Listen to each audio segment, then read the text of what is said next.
Good morning. Good morning. Namaskar. This is Engineer Suraj Singh speaking from Bharat, India on this day, July 17, 2021, Saturday. Quality and COVID 19 safety. Title being Civil Engineering Quality Structures AnnexSL COVID 19 SHE Engineer's Role. Designs, construction, methods, contracts, organizations, coordination, and whatever else is applicable in this talk. Going to discuss that. Pride of certificates with everybody. These certificates tell pride. These are only examples. Maybe more certificates are there, but requirement is different. This is certificate, this is certificate, this is certificate, but this is food, this is required. Do you get me? I read in these certificates, and many more to prove that someone is competent. But what is required is this. There's a difference. It's very difficult to get this. It is very difficult to get this because life depends on this and not on certificates. Life depends on this and not on certificates. We have to understand that point. Quality means life. Quality means life, and papers only mean certificates. You have papers, okay, you have, but is that enough? Is that right? That's my point.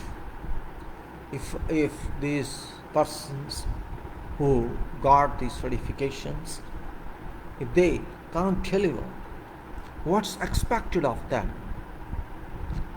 I don't think there remains any meaning of these certificates. Quality and SHE are two subdomains, two subdisciplines, or two disciplines, you may say. Quality is a requirement, it is a must, and safety is also a requirement which must be considered at first point.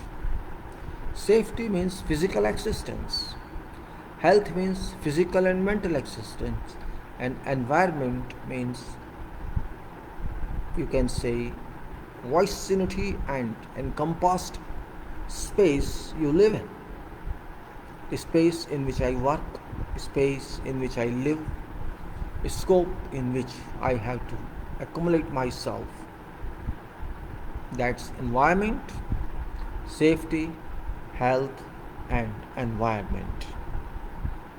Safety is first. Health is built based on safety. If one is healthy, one is safe, one has good environment built up around, mind remains good, positive, safety is positive, and work is positive. And if we continue based on safety and health, efficiency of work increases. People have to realize this fact. Safety you may accept or you may not accept, but it is a must, just like quality is a must. If you are not safe, forget everything. You can't do simple. Because maybe you think you are saving time, you are saving money, or something else you are saving, but when you meet accident, it may be injured accident or it may be fatal accident, you have to pay, and you have to pay time, you have to pay money, you have to pay health, you have to pay whatever. And person who suffers is impacted upon by life. Maybe that person able to work through life or may not be able through remaining life. It depends on type of injury, and ultimately it is called permanent loss. Quality is also a kind of body. When we produce something, we manufacture some item, whatever it is, or we construct something, all we can say practically are products or goods. These are products because these are manufactured or constructed. These products are human made bodies, just like we, God made bodies, are affected by safety. These human made bodies are also affected by quality. If quality is not cared for, we cannot get reliable products. Reliable means what? What is reliable? That's the point we can say. Reliable means must be accessibility defined and achieved. Reliability says it should be safe from all involved factors, safe from all involved factors, plus serviceability of intended purpose. Serviceability of intended purpose. You can say reliability is equal to safety from all involved factors, all involved procedures, and serviceability of intended purpose, and durability of its working life. All other involved applicable knowledge, areas, factors, resources must be understood and achieved in all procedures, or else one should learn before taking responsibility, and all foregoing issues must be considered along with all possible risks. Safety from all involved factors plus serviceability of intended purpose and durability of its working life, and all other involved applicable knowledge areas, factors, resources must be understood and achieved in all procedures, or else one should learn before taking responsibility, and all foregoing issues must be considered along with all possible risks.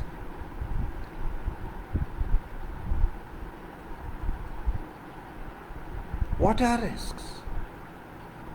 Risks must be foreseen for resolution. Risks must be foreseen for resolutions, for damages are not tenable.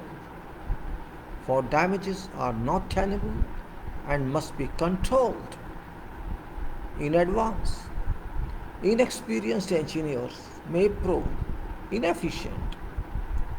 Inexperienced engineers may prove inefficient in viewing such risks based emergencies, and therefore through thorough deliberations or brainstorming must be conducted based on available data input. Risks must be clearly defined to reach its resolution and to convert to work convenience, or else risk can be very expensive in terms of lives and costs.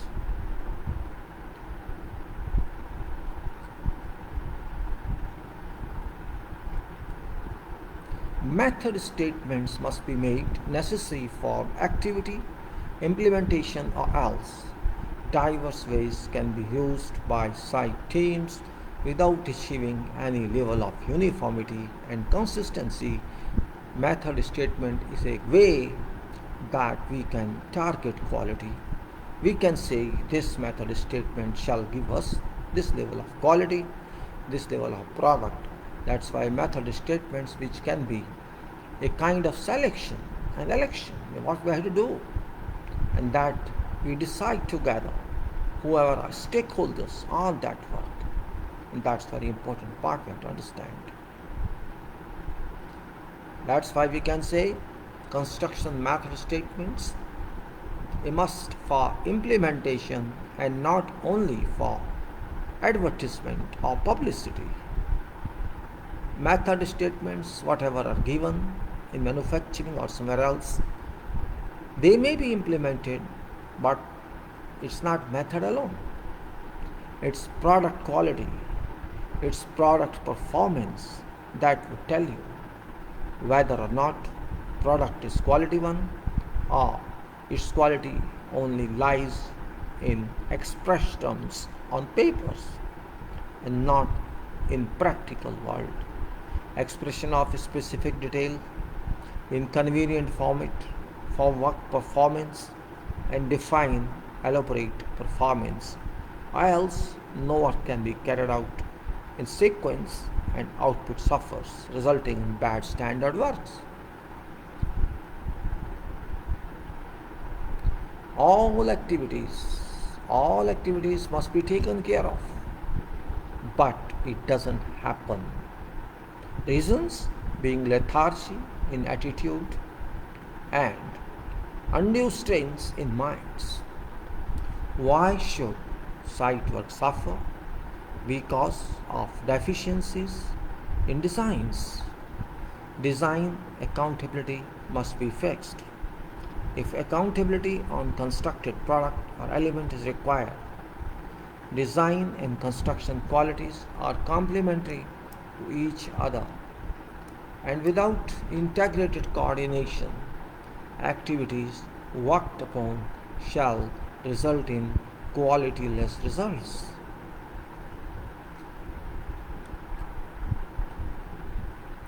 Construction based on reasonable coordinated constructible quality designs plus HSC, whatever you can call it. All stages designs being significant, but merely design doesn't suffice if construction and development are not affected to specified marks. Construction and development means services also included in that are not affected to specified marks. Required or defined quality cannot be allowed to be ignored. Design drawings must have quality input. Design drawings must have quality input and daily coordinated to produce working details. Keeping every site working conditions or site cannot be relied upon automatically, but provide clear notes, specify properly and explicitly. Relevant element of product defined quality to be achieved. Relevant element of product defined quality to be achieved, plus individuals required attitude quality to be streamlined. Individuals dedicated to be applied on actions. Work commitment to be made and fulfilled for delivery. All other parameters to deal with per requirement. Designs of structures and other must be decisive, safe, qualitative, and must be reliable for prosecution. Systems quality to be devised. Systems quality to be devised and achieved. Devised and achieved.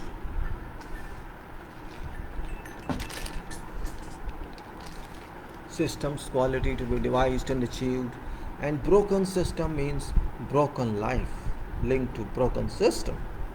Professionals' individual quality to be amended, and one must be forced to amend its quality for reliability by additional teaching or by additional knowledge, dissemination, relevant element or product defined quality to be achieved.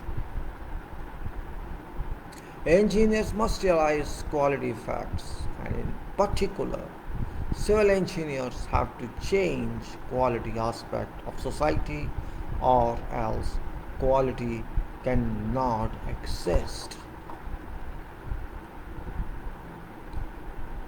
Quality plus SHE required everywhere. These are quality plus SHE required everywhere and in every activity in life. And in engineering, these are must. This is acceptable now? You have to answer. No way out without this. SHE is very first consideration on every activity, supported by ergonomics. If you are safe, there is no pain. If you are not safe, there is pain. You know that. If you work safely, you will not find any pain, and if you don't work safe, you will find pain. Same thing applies to quality. If quality is intact, product shall perform. If quality is not intact, product shall not perform. Which means quality has to be complied with. Defined requirements. No feature if no quality persists. This is not theoretical. This is based on my experience. Engineers must realize quality facts. Engineers must realize quality facts, and in particular, civil engineers have to change quality aspect of society, or else quality cannot exist, because works that civil engineers perform applies to whole life. That civil engineers activities, civil engineers delivered products are long-term products. They apply for decades, not like electronic product or transport product or very minor activity product. All other products, maybe they cost millions, but they don't serve forever, except civil engineering products. Structures, infrastructures, superstructures, hydraulic structures, water structures, road structures, building structures, and whatever else, except temporary sheds, except temporary tents, except temporary structures which serve only for few months or few weeks or few years. All other structures serve forever. Therefore, civil engineering products are prime products, or you can say these products are required for building up society, for building of neighborhood, for building of nation, for building of world. It's uniformly applied all world. Engineers must realize quality facts. No quality means no good product. And in particular, civil engineers have to change whole world. They have to change living standards. Living standards is prime standard. I'm not talking that you have a car, you have a mobile, you have good television. My concentration is towards permanent structures, which are much more valuable than whatever else. You may have billions cash, but if there is a structure, it's more valuable because your cash has gone to that product. You have to get such points very important. In fact, when I talk of this, I say that quality and safety are two domains which cannot be replaced, which cannot be given alternative. There is no way out that we can find alternatives to these two domains. One is safety, health, environment, and other one is quality. Quality cannot be ignored. Quality is essential. Many my colleagues, many professionals, many engineers complain that owner is responsible for quality because they have no authority. It's project of honor. I am not responsible as an engineer because my job is not to do quality, my job is to design. It is contractor who builds. Means we cannot fight on this issue. We are not working in house as housemates. My job is cleaning floor. My job is washing utensils. my job is cooking or my job is this. Here requirement is, because in this maid's job there are different targets. If floor is not cleaned, it will not affect something else. If utensils are not cleaned, it will not affect something else. It may delay some activity, but it won't affect more than that. So we cannot fight like maids. We have to. My answer always is, you may complain, you may not complain, that's your choice. But sufferer is product. You may avoid your responsibility. You may say that it's beyond my control.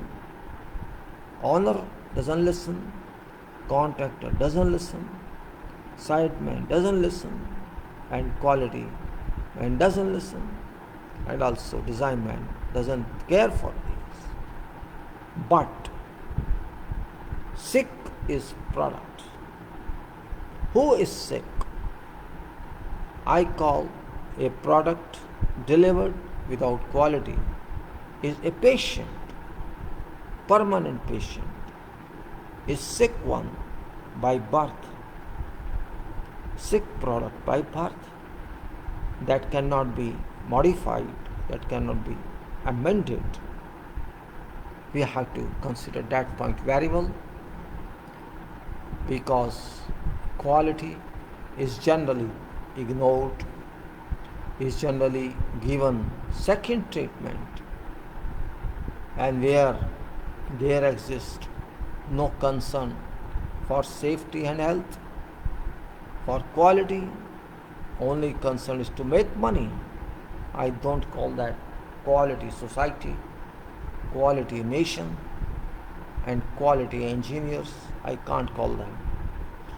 And they themselves can't call quality engineers by avoiding accepting responsibility. Engineer may be having different sections, but engineering is one. You may be design engineer, site engineer, production engineer, or whatever engineer. Efforts of all lead to product delivery, and that product is one. That product cannot say, I come through design, I came through production, I came through manufacturing, because that is a child, that is a brain and physical child of engineering work. So engineering delivers products, and not design engineer or site engineer, someone else. It is sum of all. This means responsibility goes to sum of all. It's not poetry, it's not story, it's fact. We all work for product, but we claim our qualities, but we can't claim product because product is deficient in quality. That point we have to understand in philosophical terms, in practical terms, that ultimate sufferer is product, and neither any engineer nor contractor and not someone else. COVID-19 now, this is also nowadays a different world. COVID-19 has been crying, has been announcing, has been shouting, I'm there. Listen to me, care for me. But no, we are naked children of world. We don't care. We have our own interests, of enjoying life, of enjoying comforts. We don't care for others. I think now, these days, world has become a pool of ripple water, a pool of turbulence. World is now diving in turbulent waters. Turbulence caused due to COVID-19. That turbulence has gone to that level where we can't solve it. More than 200 countries around the world, and we are still not sure what's happening.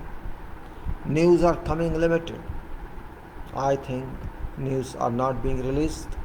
Truth is not being released. during peak, or during, you can say, rapid movement of virus, there was some news, but now news are being combated, are being suppressed from around world, and that should be very detrimental. That should prove detrimental to humanity. You may suppress news.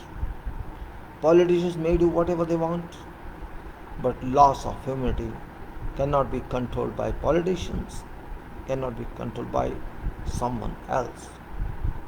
Problem is a problem. If you don't understand problem, we have to resort to precautionary measures. But I think there is a dispute, there is a competition, there is a war ongoing between COVID impact and economy. COVID impact versus economy. People have died. People shall die. Shall die.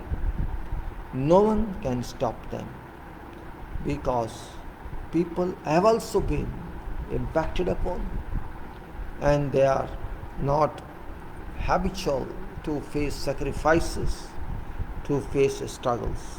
People from around world,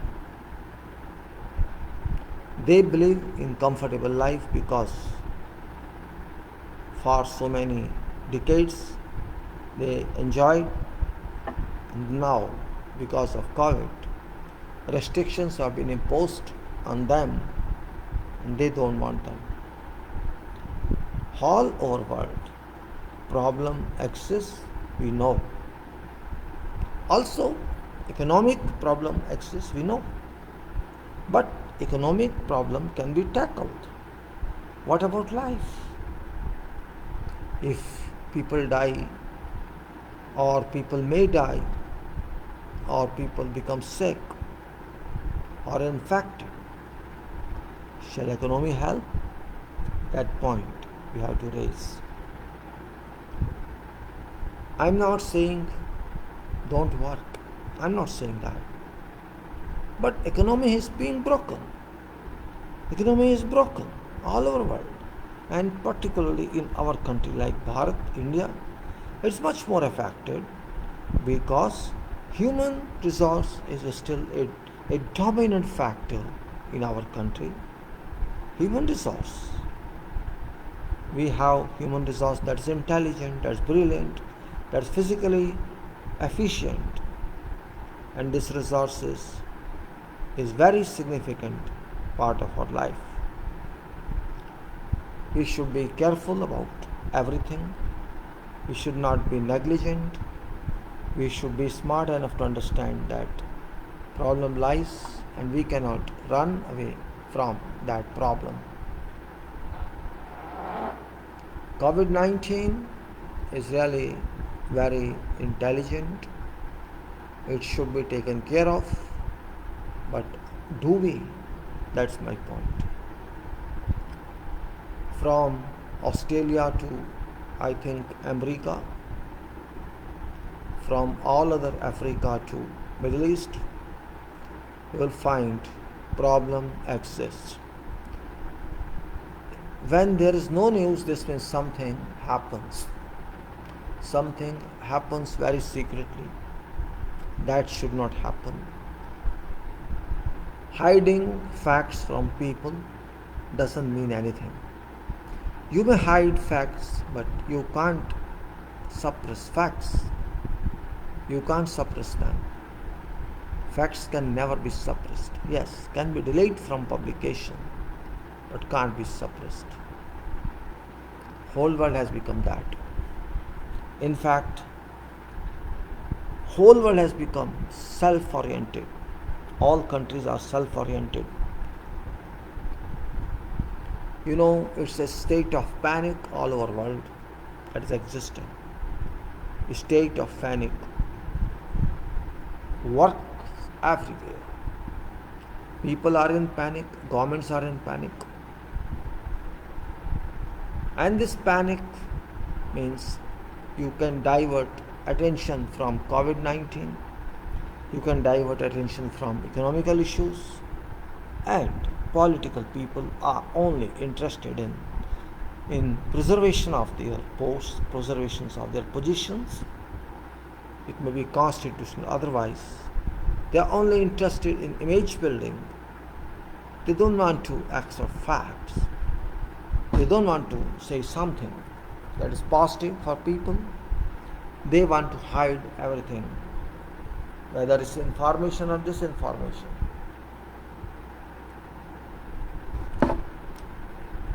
They know nothing. In fact, they know nothing. And they want to dominate this world because they have political powers. Otherwise, what they are? Nothing. Nothing.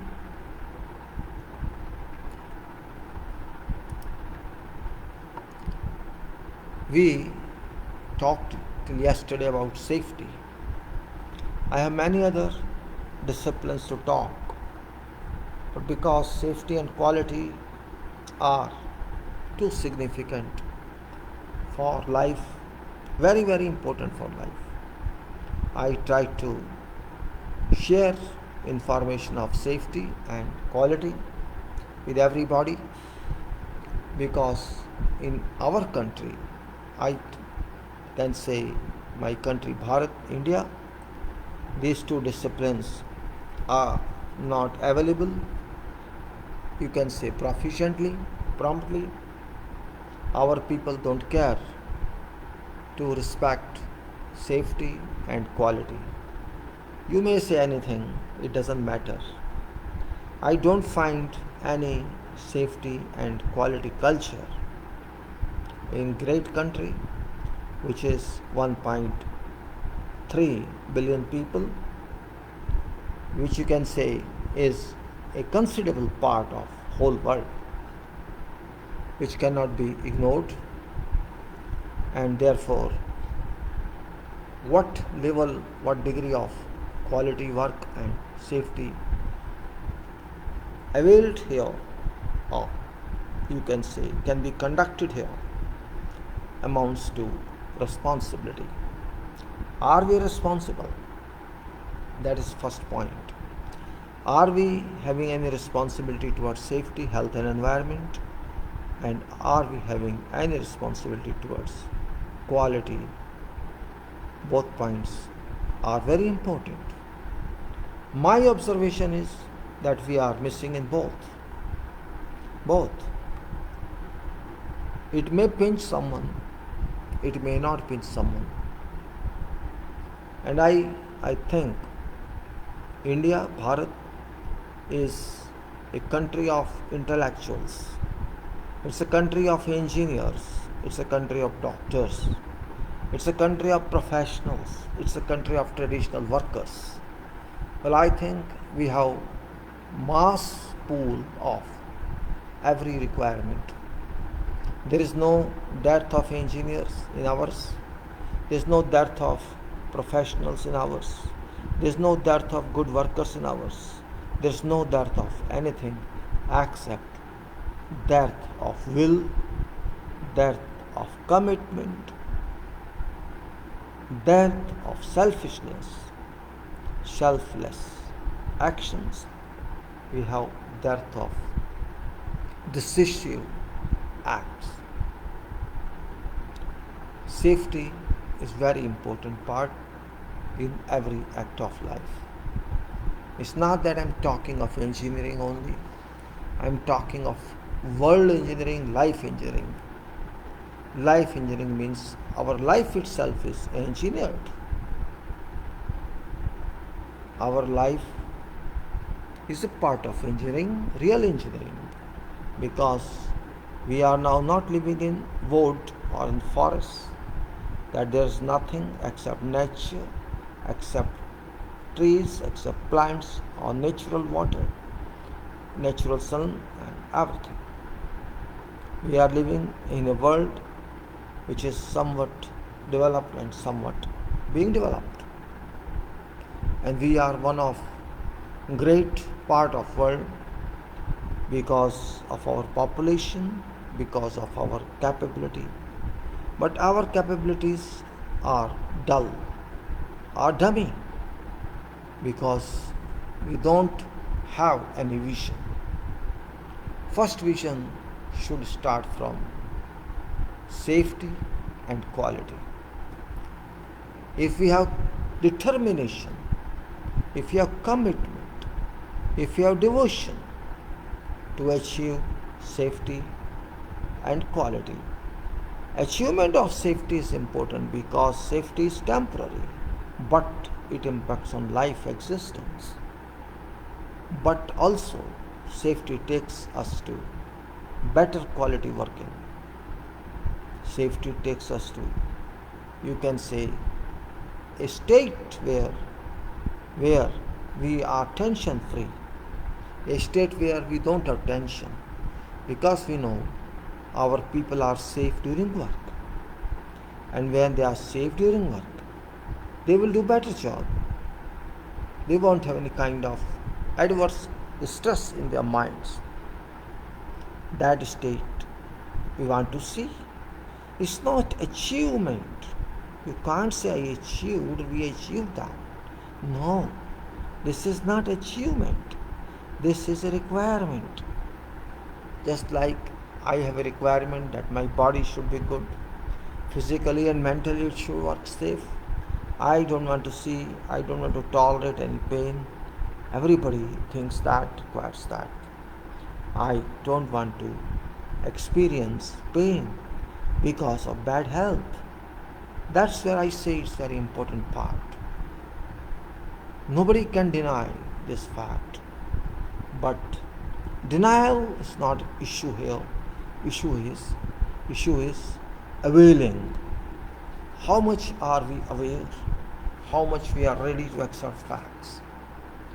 If we accept facts, we become active society. And if we don't accept fact, we become sleeping society.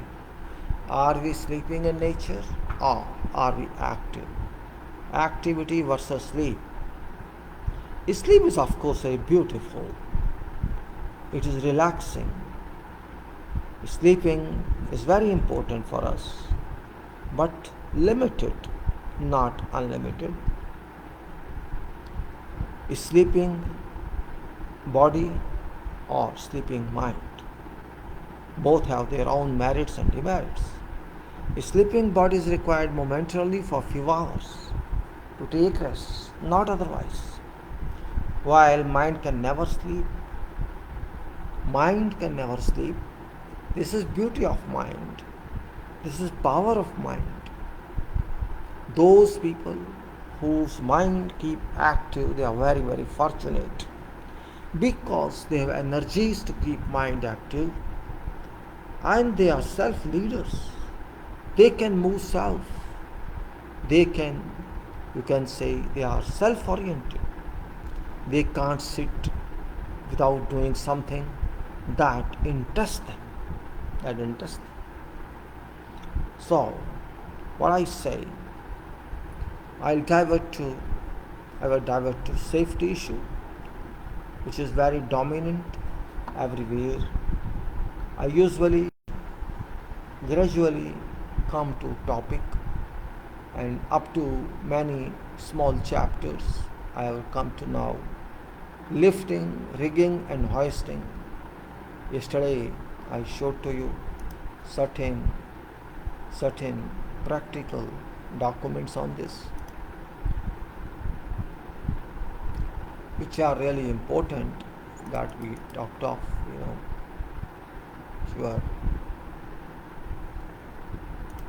It was about some hoisting arrangements, which were hoisting and rigging safety procedures for your company that were common whilst hoisting and rigging is an important part. Safety of that must be considered.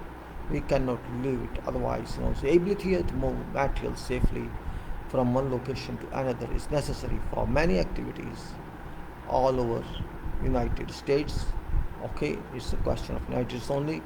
Although OSHA, Occupation Safety Health Association Agreement, heavily regulates process of hoisting and rigging, all too often we read of hoisting and rigging accidents that cause extensive damage and even deaths. However, when your crane operators are sufficiently trained on how to use safe hoisting methods, they can prevent most hoisting and rigging accidents. Common dangers in hoisting, we have discussed that. With almost so many operating cranes in United States, alone accidents are bound to happen. According to OSHA, there are several hazards that arise during hoisting and rigging. Some of the most common hazards should keep your workers safe, which include electrical hazards, which can bring problems to workers. And OSHA estimates that nearly 45% of all overhead cranes result from machinery encountering a power source. This often happens when safety planning isn't conducted and important preventative measures aren't in place. Before worker starts working, it's important that trained professionals conduct a safety audit in hazardous area. Says that it's only 10-foot radius that can be impacted by power. OSHA regulations recommend that hoisting and rigging workers maintain a 10 feet or 3 meters to 4 meters radius from power lines, and it's important to use insulated barriers, tape, fences, and other indicators when working near power lines. You can help avoid power line contact by training your operators and providing additional workers to observe nearby areas in case it's difficult to maintain visual clearance. Metals falling is a common hazard concern for any work or some work site that uses overhead cranes. You can help reduce injuries and deaths from falling objects by performing regular maintenance checks.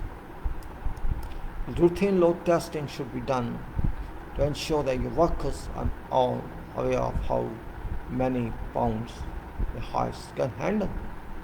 While best way your worker can stay safe is by being aware of job surroundings. Wearing proper personal protective equipment (PPE) is important. Trained employees know correct PPE to wear when they have conducted a safety audit on site. According to CDC, one crane upset in every 10,000 hours of crane use. In most cases, crane upsets are due to human error when operators exceed crane lifting capacity. Sometimes operators rely on their experience or instincts to determine if a load is too heavy. High sophistication of crane today has increased their ability to lift heavier loads and is easier to make a wrong estimation of maximum weight a crane can handle. To avoid these mistakes, ensure that your employees are well trained and they understand lifting capacities, load dynamics, and physical conditions when lifting capacities are valid. Divide total weight of cranes by 2 means tips how to calculate maximum load for a crane. Total weight of crane by 2 means 50%. Include weight of hoist and well trolley also in that division by 2. Multiply total load weight by impact allowance factor. Add your answers to tip 2 and 3. Divide your answer by 2 to get crane maximum load. What is that? Total weight of hoist and trolley, multiply total load by impact allowance factor, Add your answer in tips 2 to 3. Divide your answer by 2 to get crane's maximum load. How to keep your employees safe during hoisting and rigging. Minimize probability of your hoisting and rigging gear from falling. It's advisable that you inspect them before every shift. Other precautions that are related to machine handling include discard defective gear or equipment immediately. Avoid overloading hoisting crane. Doing so can cause failure or damage. You should always inspect for broken stands. You should always inspect for broken stands, stretch links, frayed areas, and wing or sprung hooks that are often caused by overloading. Apart from choosing right slings and using it safely, ensure that your employees are properly trained on following factors to ensure safety during lifting of loads. Avoid stressing legs. Small angles between horizontal position of load and sling legs shall cause stress, and this shall decrease capacity of weight that can be lifted safely. Small angles between horizontal position of load and slings will cause stress, and this shall decrease capacity of weight that can be lifted. Small angles between horizontal position of load and sling legs will cause stress. Making level lifts, most of weight of load is at center of gravity, and for your operator to make level lifts, they should ensure that hoist hook is positioned above center of gravity.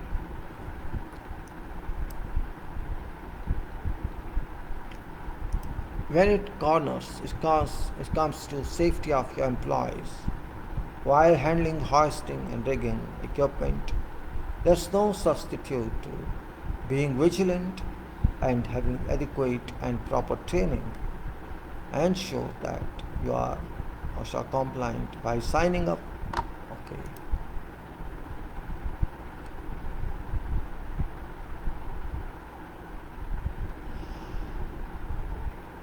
Certain is industrial safety training something of every worker to learn.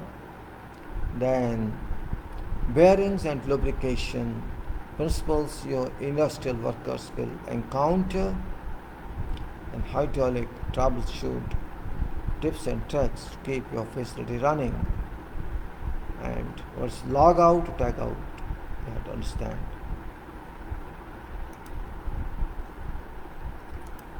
Then of course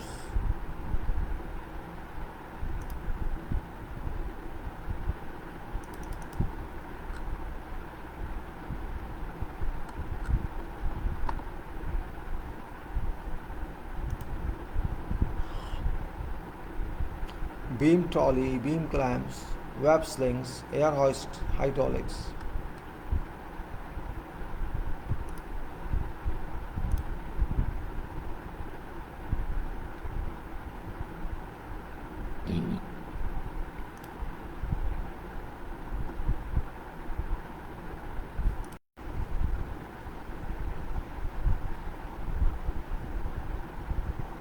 Attack this pulley and sheave block and chain, hoist, mobile cranes, winches, jack, shear, leg tower cranes, valve cranes, derrick cranes, and gantry cranes. We talked to mobile pulley, rope and pulley. You can see rope and pulley, differential screw generated, spur raise, pull left.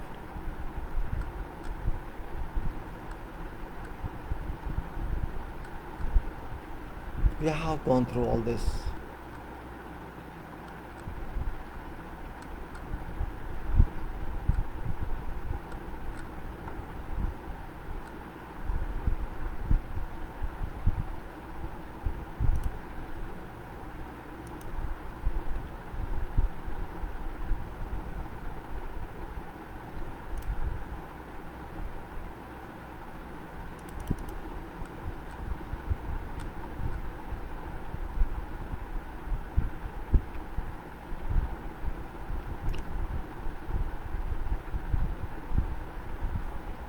ability to safely move heavy loads from one location to another, and potential dangers during hoisting and rigging.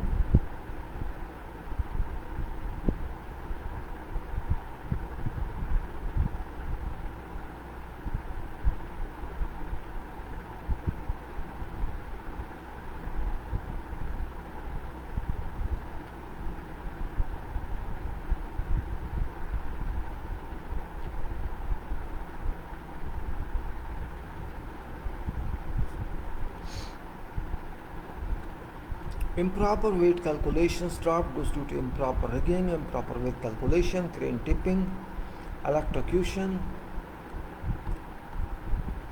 can say communication, select right and rig equipment, communication effectively, using to rig equipment safely.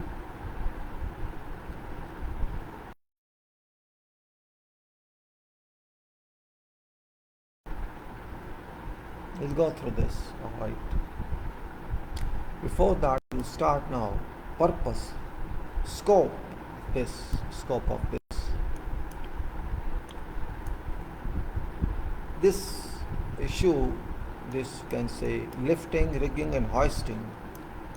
Lifting, rigging and hoisting applies to all operations involving use of cranes and other lifting equipment engageable for lifting materials or equipment. Purpose of this procedure is to outline basic requirements for managing and controlling lifting operations. Lifting can be conducted for equipment raising, structural steel raising, materials raised both by tower crane or by mobile crane, heavy equipment offloading from trailers, and also raising equipment to locations on foundations or on building tops. Tower crane is used for limited load while mobile cranes are used for considerable loads. Tower cranes are fixed on locations or on tracks for limited transit. Mobile cranes can be used for all conditions of raising requirements. Hoists are also used for lifting materials in limited quantities. Hoists are only vertically movable in fixed position. Man lift is also used to raise personnel to elevated levels, and many more issues which are going to repeat. One is purpose of this talk is the statement is to outline basic requirements for managing and controlling lifting operations. Lifting can be conducted for equipment raising, structural steel raising, materials raised both by tower crane or by mobile crane, heavy equipment offloading from trailers, and also raising equipment to locations on foundations or on building tops. Tower crane is used for limited load while mobile cranes are used for considerable loads. Tower cranes are fixed on locations or on tracks for limited transit.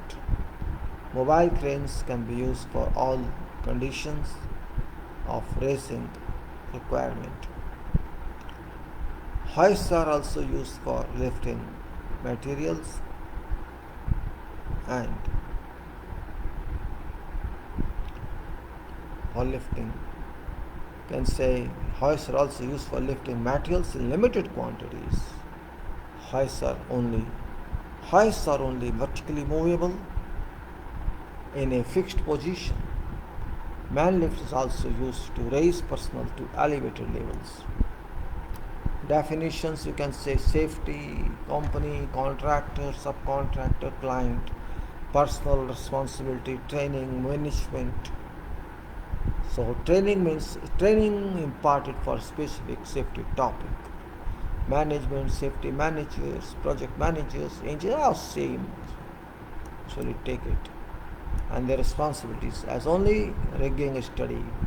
A work method statement detailing sequence of work, weights involved, equipment to be used including locations and personnel employed, then competent personnel, and goal post. Goal post is a marker that is erected underneath overhead power lines. Goal post is a marker that is erected underneath the power line to indicate safe working distance between crane and line.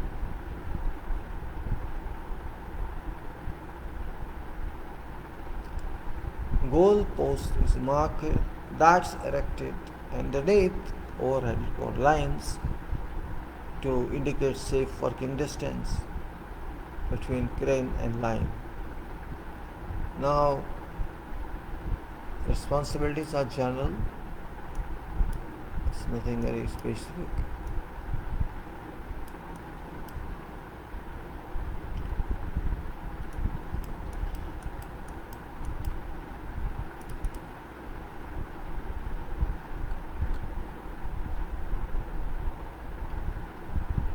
So I'll be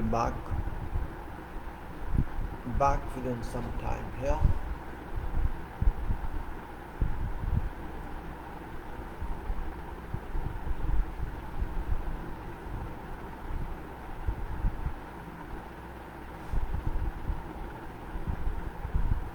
Ten 15 minutes, 10 minutes sure for sure. I'll be back just to go to terrace for some stretching.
So, sorry gentlemen, what to do? Something happens sometimes like this, and we have to work as such. Was talking of something that is,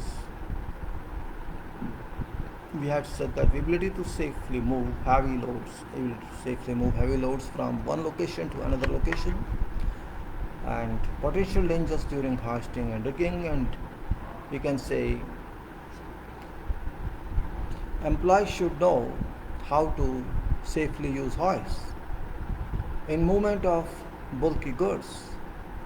Hoists rely on slings to hold suspended loads, and they are important in handling of materials. Selecting right sling for job is only first step in hoisting and rigging process.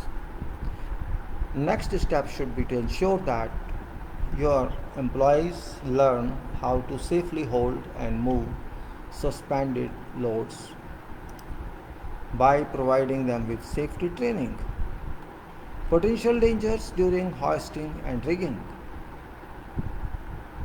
Of course, you should understand, you can say cranes help ease construction and other industrial projects, just like other heavy machinery.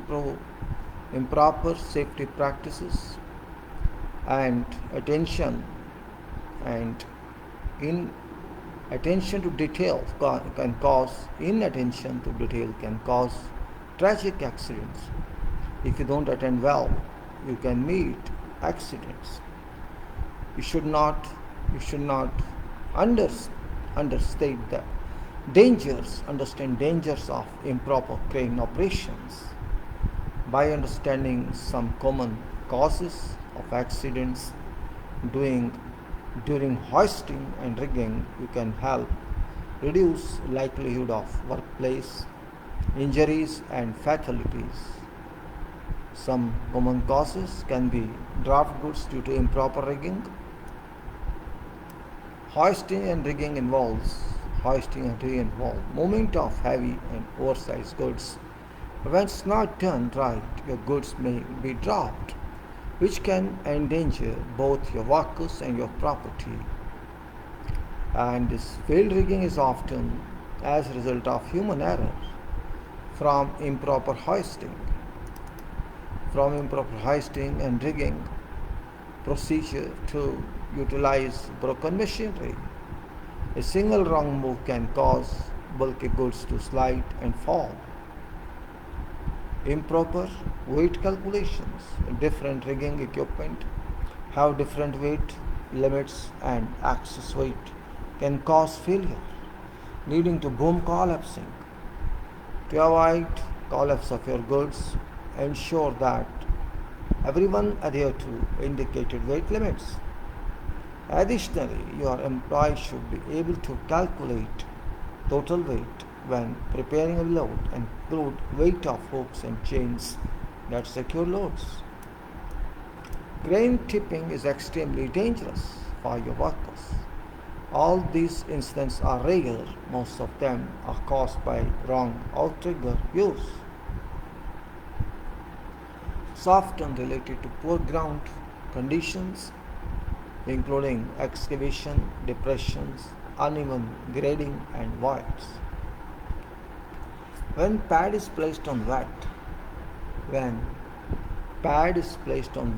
unleveled or unstable surfaces, your crane operator may be unable to control crane positioning.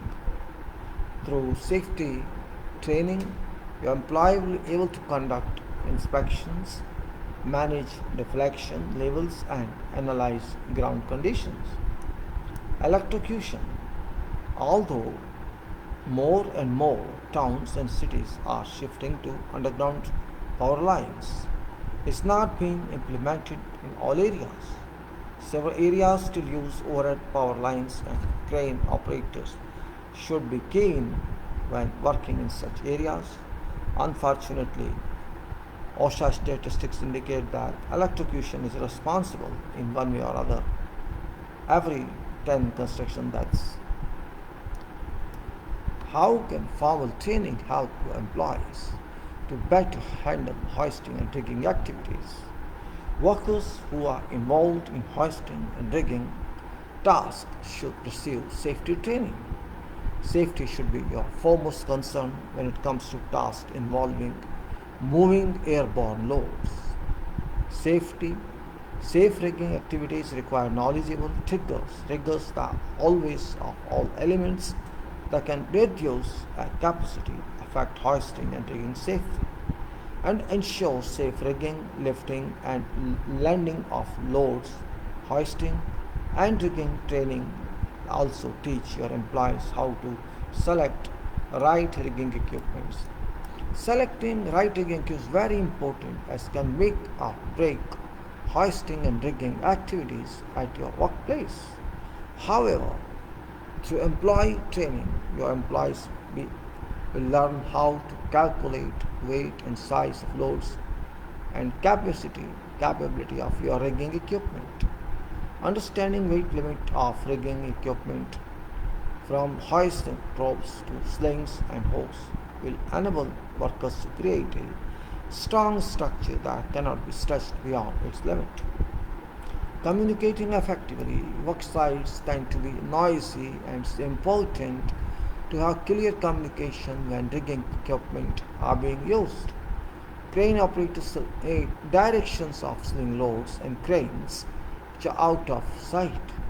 Through training, your employees learn how to communicate effectively when giving directions using a radio or whistle. Mastery of this skill will, of course, greatly help to reduce workers' disasters caused by misunderstanding. Using rigging equipment safely, hoisting and rigging activities require your workers to work at greater heights that can be risky. Therefore, it's important that workers have right procedures to ensure safety of both those in air and those on ground. This involves assembly of equipment correctly so that it can maintain its integrity and being used. Through safety training, they will learn it. They will learn about parameter safety, screens, and safety nets. Accidents can happen whatever time, but through formal hoisting and rigging training, you can help prevent these accidents.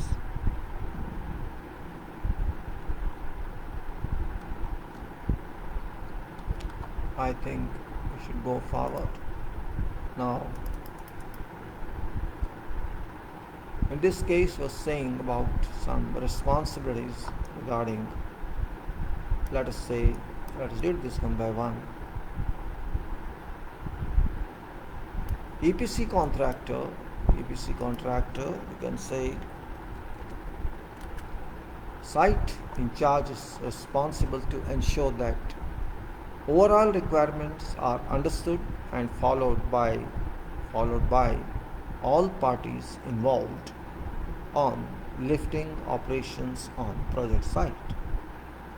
EP contractor manager, safety manager is responsible to ensure following acts.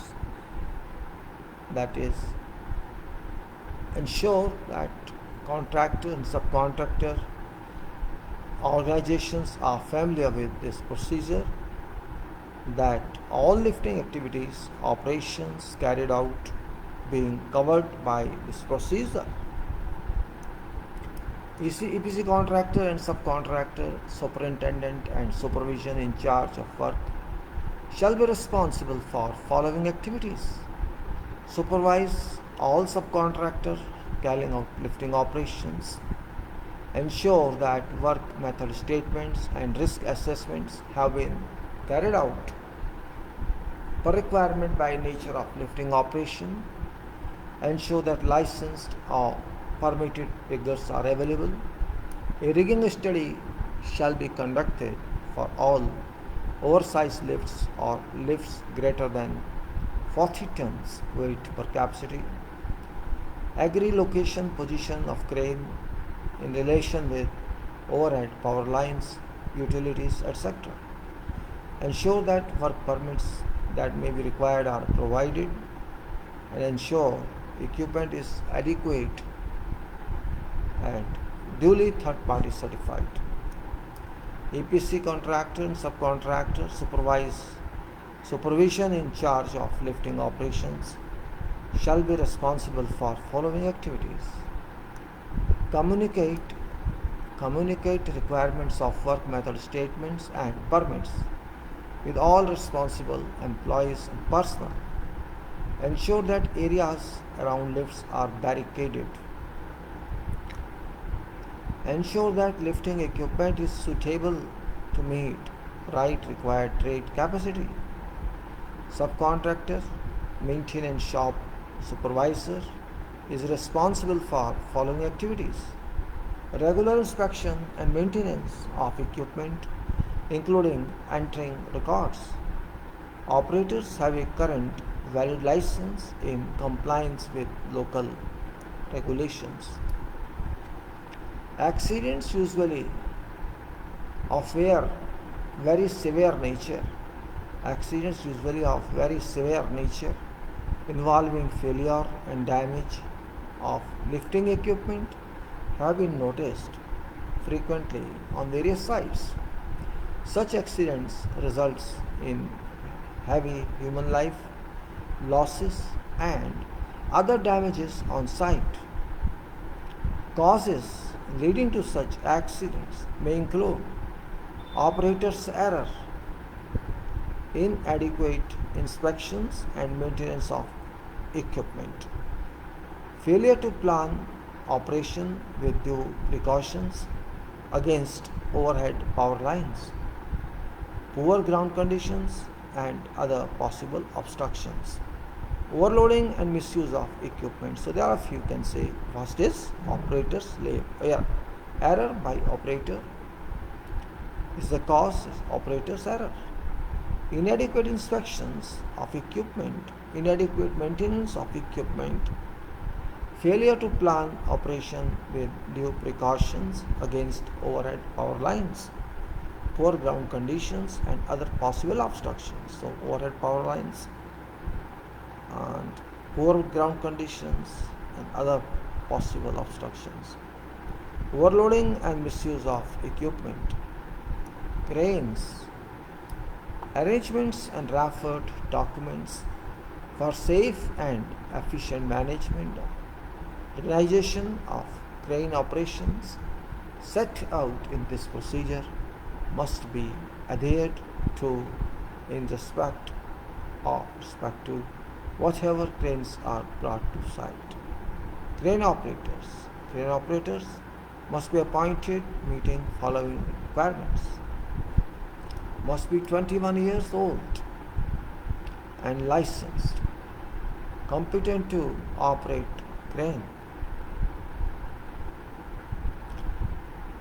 physically fit and physically capable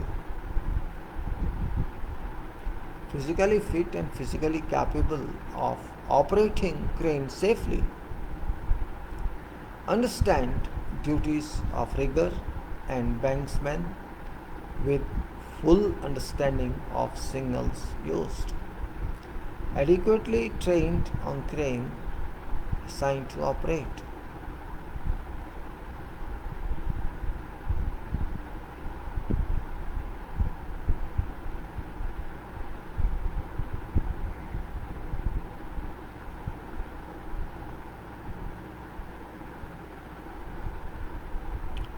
Adequately trained on crane assigned to operate, able to judge distances, height and clearances and not be color blind, know means of escape and safe use of fire extinguishers, authorized to operate crane in use, should know how to utilize rigger or banks. And I repeat, one is what's qualification means, requirements or qualification you can call it: age 21 minimum, must be licensed, must be competent to operate crane, physically fit must be and physically capable to operate cranes safely must understand duties of riggers and banksmen with full understanding of signals used. Adequately trained on crane assigned to operate, able to judge distances, height and clearances and not be color blind. Must know means of escape and safe use of fire extinguishers. Authorized to operate crane in use and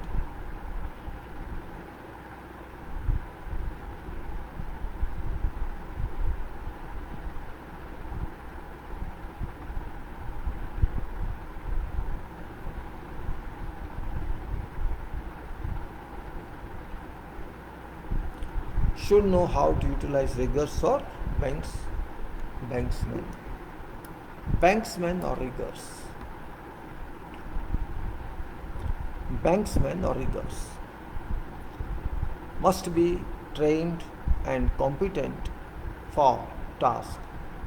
Specifically, they should be trained and experienced, be able to determine weight, center of gravity, and characteristics of a load, inspect and determine whether or not a wire rope, sling, or other piece of lifting equipment is damaged or not fit and suitable for intended purpose. So, what is that? Be familiar with slinging techniques using various types of slings. Know correct hand signals. Be authorized by subcontractor to carry out work. Ensure that taglines are used on all loads. What is that? Banksman or rigger.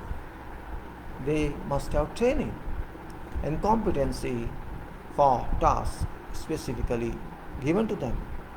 Must be trained and experienced. Must be able to determine weight, center of gravity, and characteristics of a load. Inspect and determine whether or not a wire rope, sling, or other piece of lifting equipment is damaged or not fit for and suitable for intended purpose. Be familiar with slinging techniques. Slinging techniques using various types of slings. Know correct hand signals. Be authorized by subcontractor to carry out work or contractor to carry out work. Ensure that taglines are used on all loads. Competent person. Purpose of this requirement.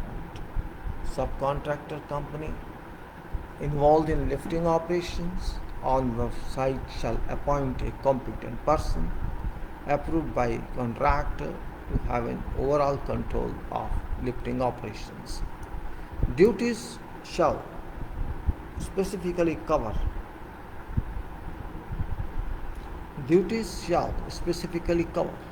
assessment and planning of lifts. Assessment and planning of lifts with regard to selection of cranes, lifting gears, equipment, instruction and supervision. Assessment and planning of lifts with regard to selection of cranes, lifting gears, equipment, instruction and supervision. Ensure that equipment selected has been adequately inspected and maintained. Ensure that an effective procedure is in use for reporting defects, taking into account remedial actions, taking responsibility for organization and control of lifting operations, stopping unsafe operation and reporting all incidents. So that assessment and planning of lifts with regard to selection of cranes, lifting gear, equipment, instruction and supervision. Ensure that equipment selected has been adequately inspected and maintained. Ensure that an effective procedure is in use for reporting defects, taking into account remedial actions, taking responsibility for organization and control of lifting operations, stopping unsafe operations and reporting all incidents.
Testing and examinations.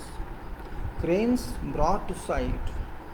Cranes brought to site shall be load tested and tested by a third party. Crane operators shall check assigned cranes daily for engine oil, hydraulic oil, leaks, coolant, water, etc. Cranes having their configuration changed, dismantled and re-erected shall also be tested for certification before use. Crane manufacturers manual prescribe certain instructions, procedures which shall be adhered to for ongoing maintenance. No part of crane which is subject to lifting stresses shall be altered, welded or changed in any way without reference and compliance to crane manufacturers' instructed procedures. Slings, shackles, belts and some other piece of lifting equipment shall have a valid certificate. Automatic safe load indicators.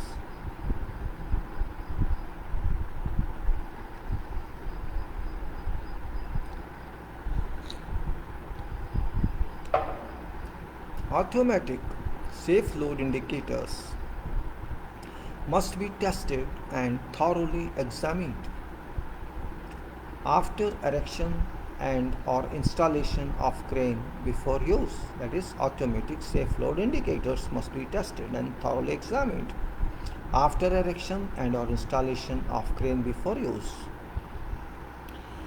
NT2 blocks shall be fitted and remain functional to prevent head and sheave block hitting. Two blocking is defined as condition in which lower load block or hook assembly comes in contact with upper load block or boom point sheave assembly, seriously interfering with safe operation of crane. It's very important. What is two blocking is defined. Condition in which lower load block or hook assembly comes in contact with upper load block or boom point sheave assembly, seriously interfering with safe operation of crane. When two blocking occurs,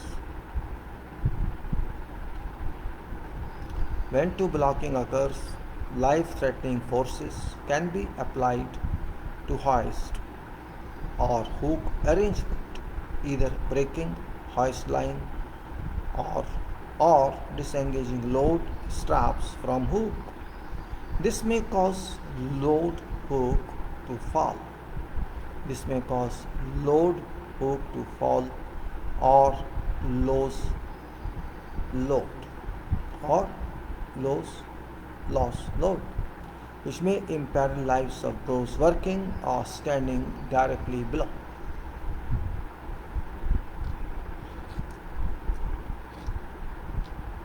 Again,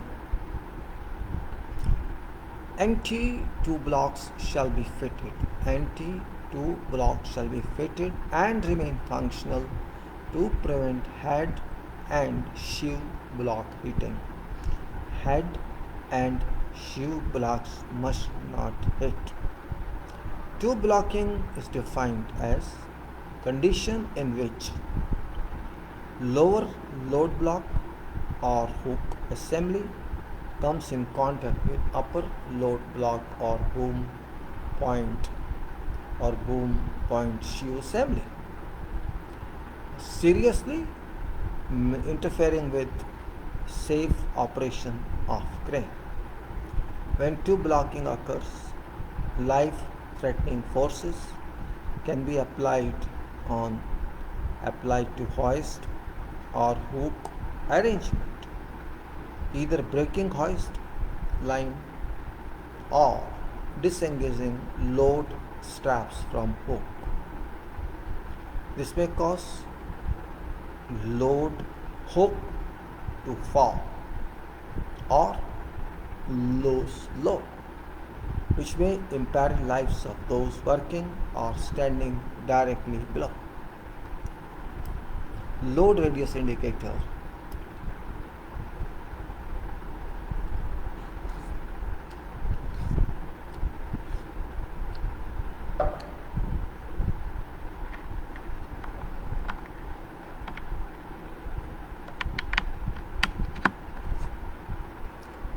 Loss.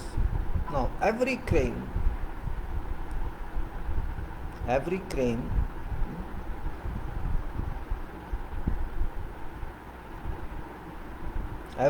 brought to site shall have a load radius indicator fitted. Such indicator shall be used to ensure that crane is suitable for current activity use. Chart giving capacity at varying distance locations must be available with crane manager or operator.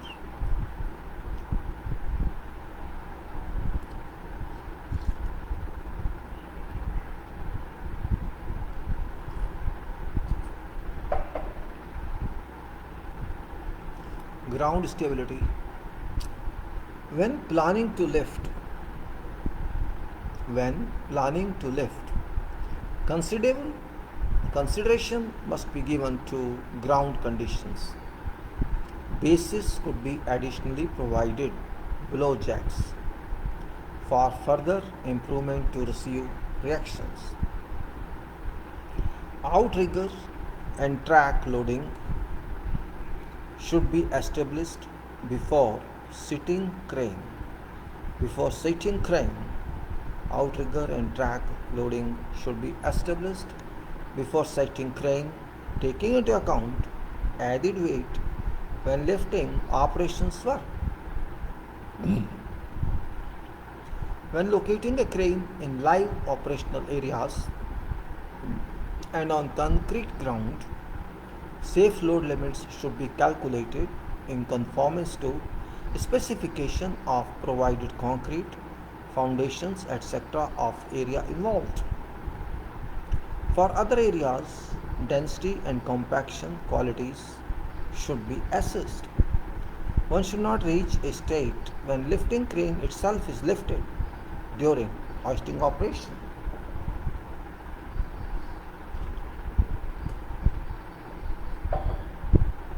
Ground stability repeated. When planning a lift, consideration must be given to ground conditions. Bases could be additionally provided below jacks for further improvement to receive reactions. Outrigger and track loading should be established before sighting crane, taking into account added weight when lifting operations work. When locating a crane in live operational areas,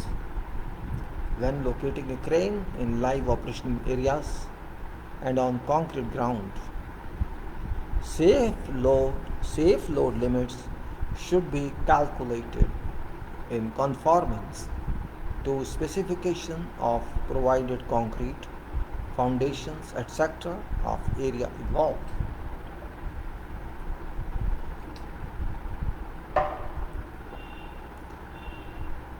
For other areas, density and compaction qualities should be assessed. One should not reach a state when lifting crane itself is lifted during hoisting operations. Outriggers must be used as specified by crane manufacturer. Sound timber packing or metal plates shall be positioned under each outrigger pads to distribute load. Outriggers must be properly set and locked. where locking devices are provided. Operators must ensure that pad of each outrigger is positioned correctly before lifting a load. Outriggers must be extended on both sides when performing a lifting operation.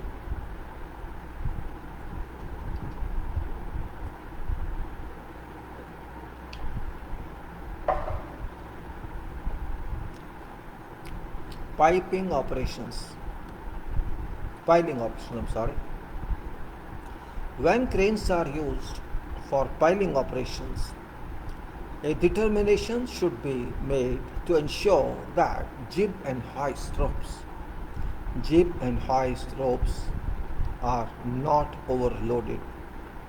Removal of friction and sheet piles. Removal of friction and sheet piles may also place additional stresses on crane, for which a calculation is required to ensure that safe permitted operational limits are not exceeded. General points.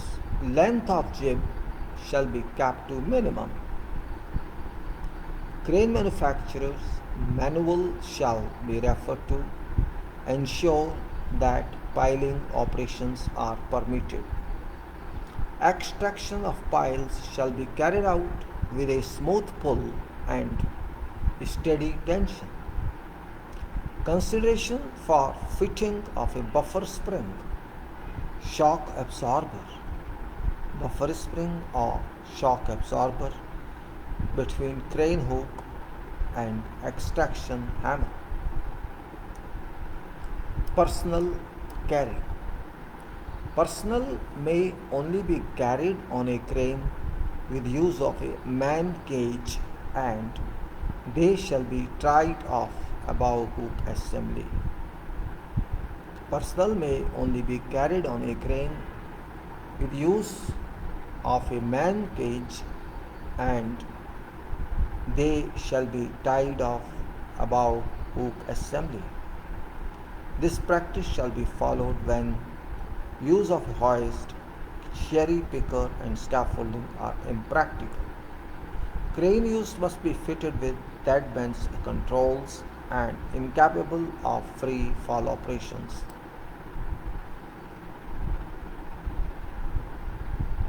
Personnel may only be carried in bosun's chair. Personnel may only be carried in a bosun's chair, a small swinging scaffold similar to a climbing harness, except that it has a rigid seat. Man cage or other suitable and test certified containers which shall display safe working load. Personnel may only be carried in a bosun's, man cage or other suitable and test certified container which shall display safe working load. Rigging off permitted. Persons carrying container shall be carried on a single point. Suspension at hook end, configured to prevent all spins. Rigging off permitted. Persons carrying container shall be carried out on a single point. Suspension at hook end and configured to prevent all spins. Personnel working from a man cage shall be tied off above hook assembly. Personnel working from a cage shall be tied off above hook assembly by safety harness and live lines. Personnel may only be carried in a bosun's chair, case or other suitable and tested certified container which shall display safe working load. There is a bosun's chair, small swinging scaffold similar to a climbing harness, except that it has a rigid seat. So, rigging of permitted when carrying containers shall be carried on a single point, suspension at hook and configured to prevent all spins.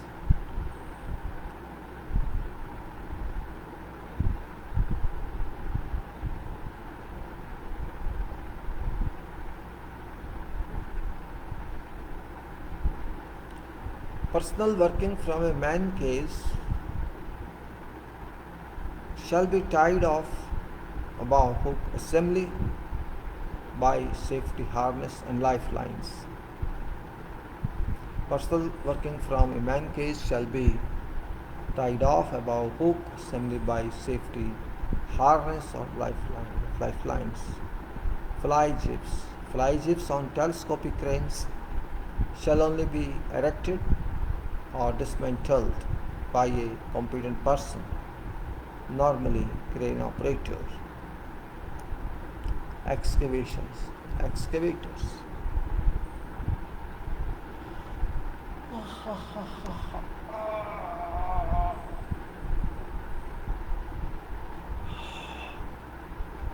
Excavators shall only be used for lifting loads not exceeding 1 ton. Excavators shall only be used for lifting loads not exceeding 1 ton, subject to following restrictions and compliances. Shall have a thorough inspection before use. Periodic 12 months inspection. Examined after alteration or repair. Weekly inspections conducted. Have a safe load indicator fitted. Have a safe working load displayed. Properly designed and installed lifting point. Duly certified for such activity. Conditions for excavator. 1 ton is maximum load, and restrictions are thorough inspection before use, periodic 12 months inspections, examined after alteration or repair, weekly inspections conducted, safe load indicator fitted, safe working load displayed, properly designed and installed lifting point, duly certified for such activity. A boom lowering control device on raising boom cylinders which meet requirements of ISO 8643-1988. These devices may be deactivated while backhoe equipment is performing operation.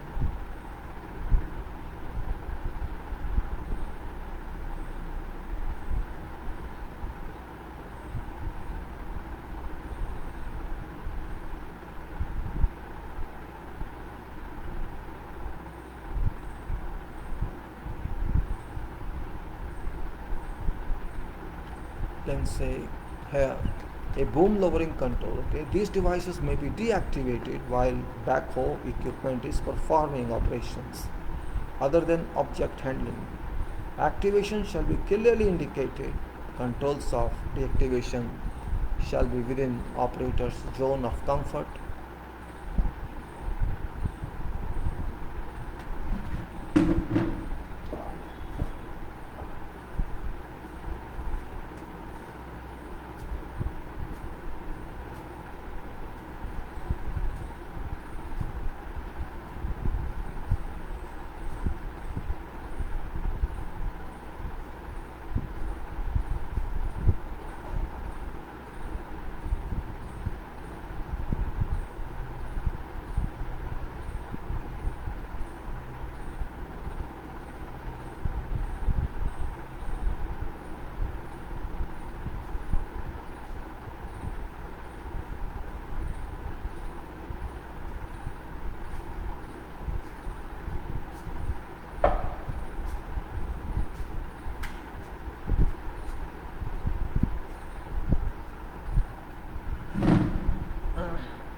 A boom lowering control device on raising boom cylinders which meets requirements of ISO 8643-1988.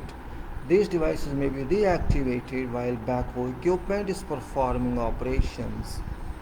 Other than object handling, activation shall be clearly indicated. Controls of deactivation shall be within operations zone of comfort according to ISO 668-1986.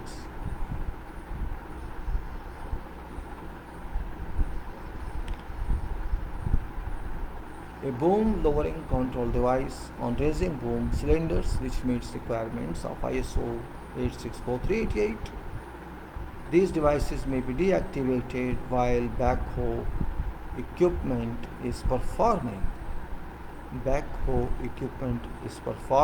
operations other than object handling. Activation shall be clearly indicated. Backhoe operation.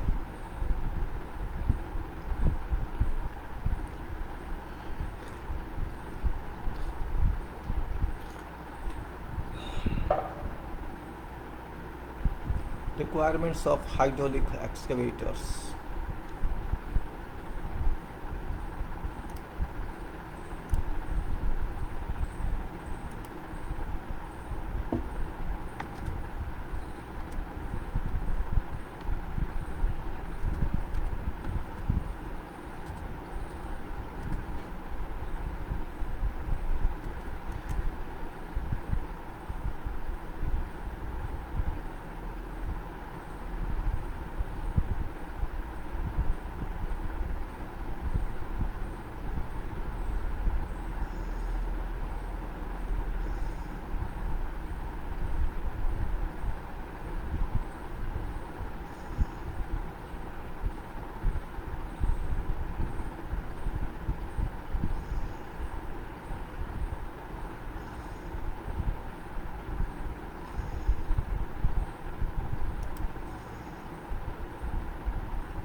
A boom lowering control devices on raising boom cylinders which meets requirement. These devices may be deactivated while backhoe equipment is performing operations other than object handling.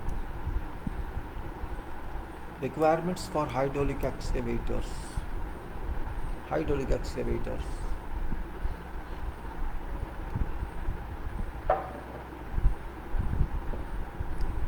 Rated object handling capability.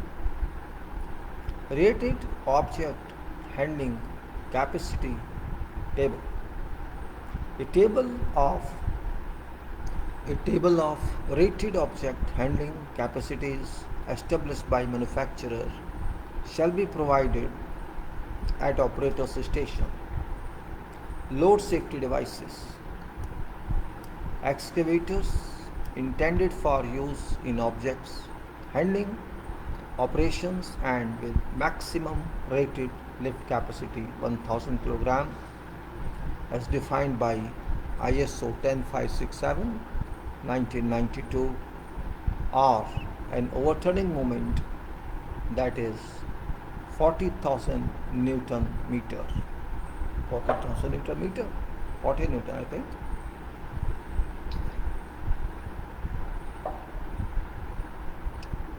Overturning moment,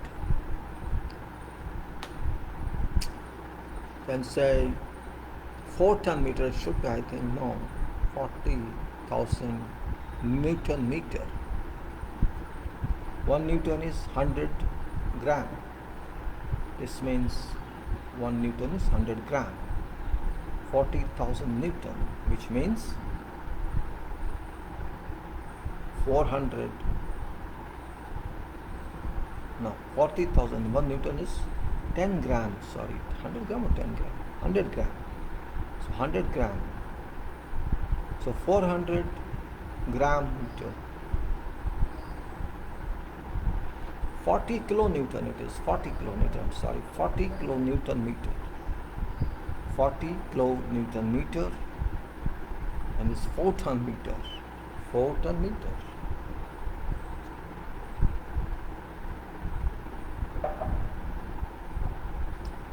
Overturning moment is 4 ton meter, shall be equipped with an acoustic or visual warning device. An acoustic or visual warning device which indicates to operator when object handling capacity or corresponding load moment is raised and continues as long as load or load moment is exceeded. Rated load is defined in rated object handling capacity tables. This device may be deactivated while excavator equipment is performing operations other than object handling. Activation shall be clearly indicated. Control of deactivation shall be within operator's zone of comfort according to ISO 6682-1986. A boom lowering control device on raising boom cylinders and which meets requirements of ISO 8643-1988. Newton meter is equal to Newton meter. This is greater than maximum rated object handling capacity is equal to safe working load. Lowering control device check valve within operator's zone of comfort, within operator's reach and sight when sighting controls. These two European standards make old CPA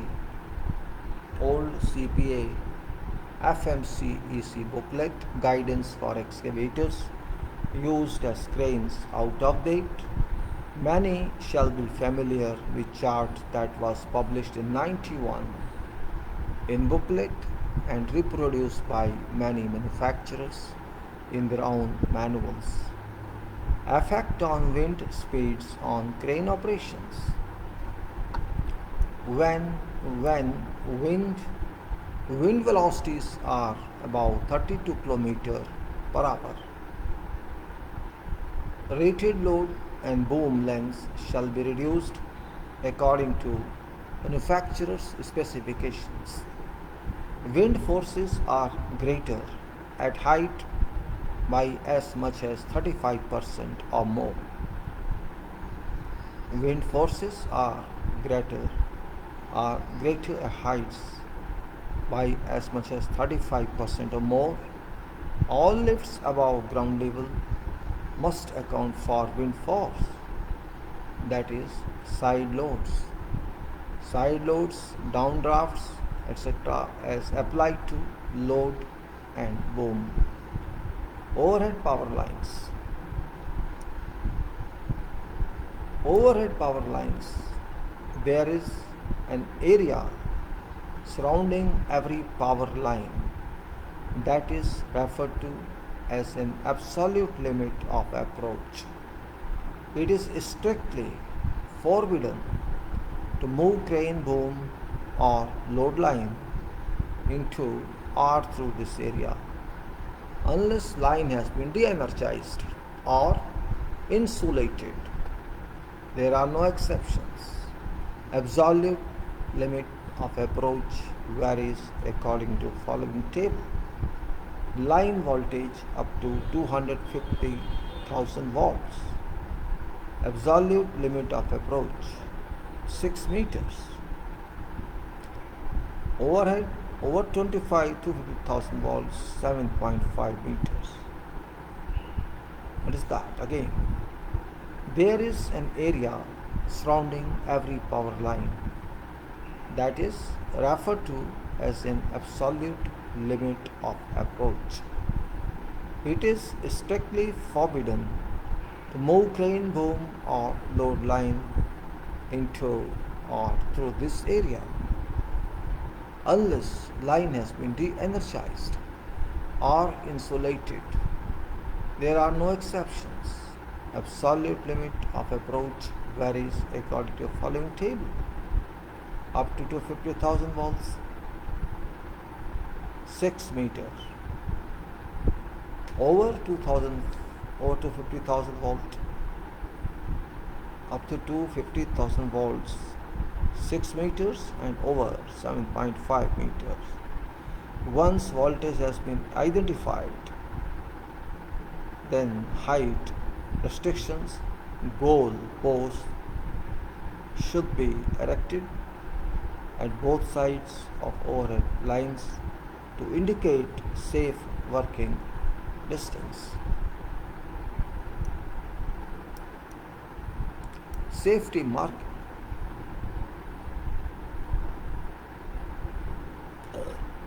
Safety marking. All warning signs shall be posted in English or other local language and of area or work. All mobile cranes shall have a conspicuous, clear posted sign stating length or length of boom which may be fitted, safe working load, capacities at an appropriate radius, and recommended operating conditions. Such instruction plates shall be permanently affixed to cab of crane in a location readily visible to operator.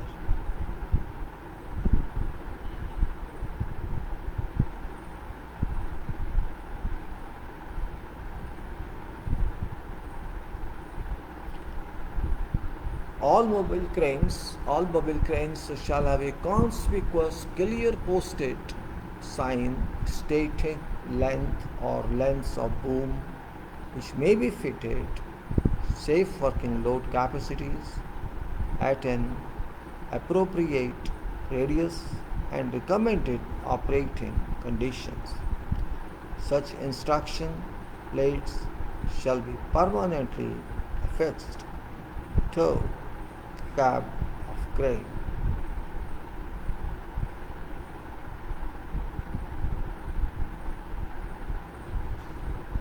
In a location readily visible to operator while being seated in control station.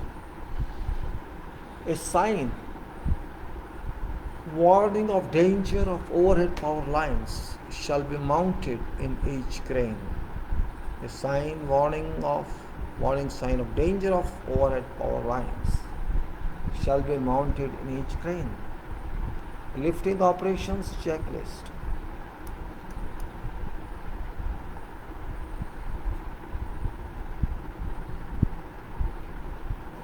Lifting operations checklist.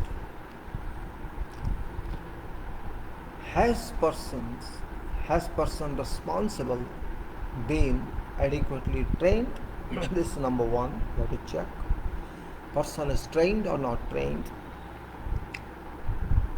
Has weight, center of gravity and nature of lifting article been determined? Where is lifting article to be lifted from? And where is lifting article to be moved to? Has crane site been determined?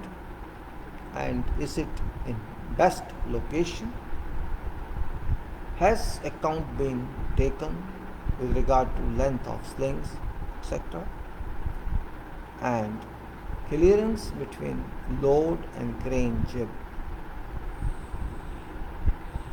What is maximum load that crane can lift? What is maximum radius that crane can operate when lifting load? What is maximum including slings and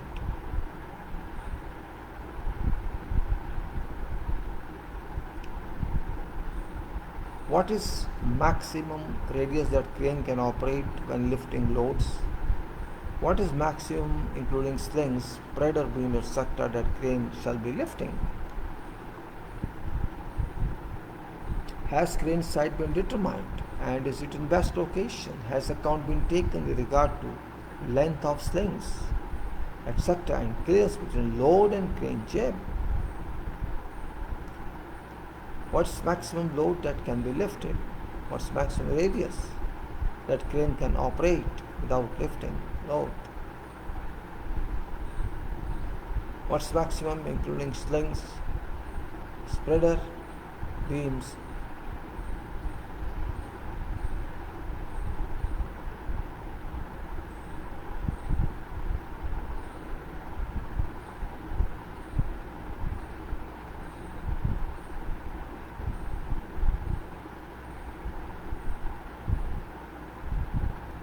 Alright, so the question is, number one is person qualified or not, trained or not. What's the weight to be lifted? What's about CG and what's about this article being determined? What's the weight? Where from it's to be lifted and to what place is the goal? Crane site being determined is the best location. And what's about slings? Length of sling, account has been taken about that. Clearance between load and crane jib, and maximum load that can be lifted, and maximum radius that crane can operate. What's maximum slings, there are beams that crane can be lifting. Now, is there enough space?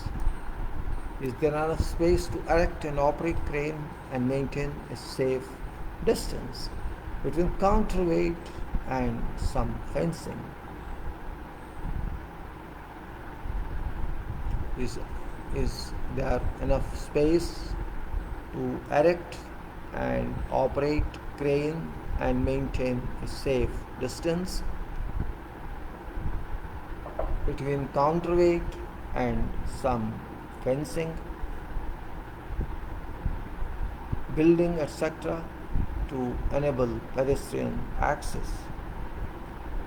Are there certain slew limitations on machine when under load? Has route been checked for locating crane with regard to certain overhead constructions? Are there certain overhead power lines or other elevated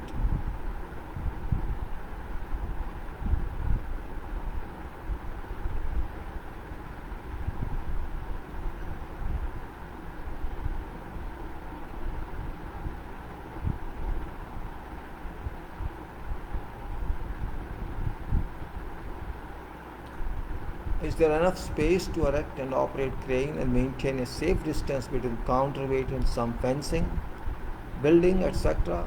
to enable pedestrian access? Are there certain sleeve limitations on machine when under load? Has route been checked for location or locating crane with regard to certain overhead obstructions?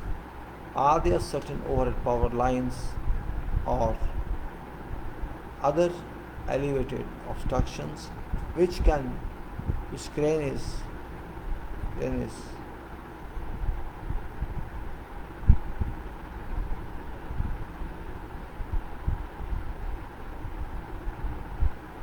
Are there certain overhead power lines or other elevated obstructions which crane is likely to on way come into contact with as operating of driver and crew involved?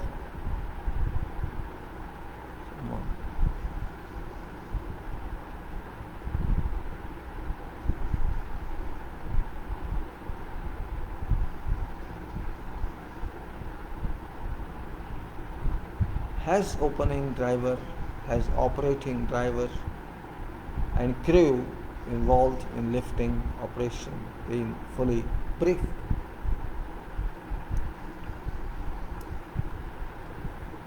Man baskets. Man baskets for structural steel erection works. When using basket to perform work, when using personal basket to perform work, certain steps must be taken before workers are lifted. Assure that anti-2 block device is provided and working. Check to assure basket is properly constructed and connected according to OSHA requirements for suspended personal platforms.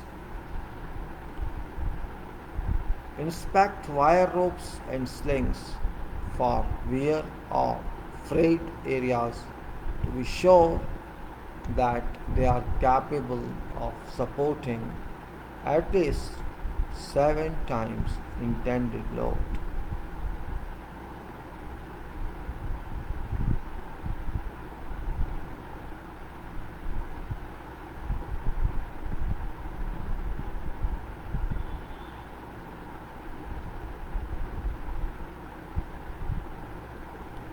When using a man basket to perform work, certain steps must be taken before workers are lifted. Assure that anti-2 blocking device is provided and working. Check to assure basket is properly constructed and connected according to OSHA requirements for suspended personal platforms.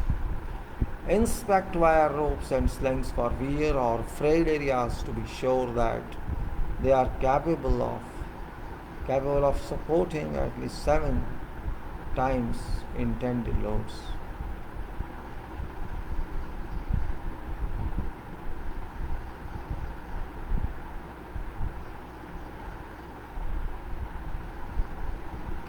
Assure that crane is within 1% of level and located on firm footing. Check area for electrical lines that could be contacted by crane. Conduct a proof test of system.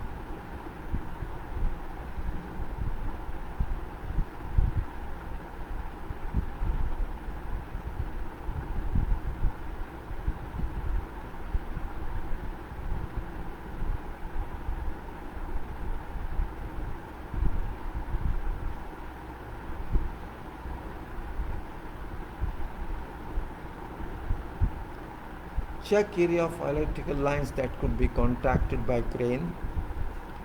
Conduct a proof test of system. Crane must lift personal platform from where workers shall enter to where they shall be operating with a fully anticipated load. This step must be completed for every work position and each time.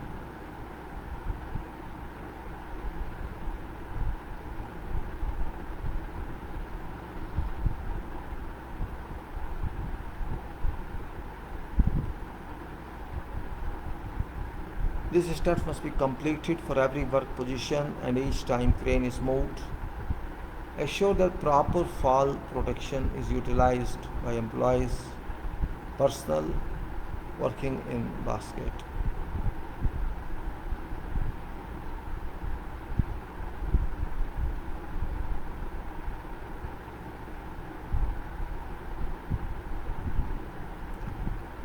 Assure that proper fall protection is utilized by employees, personnel working in basket. Take no chances when hoisting personnel.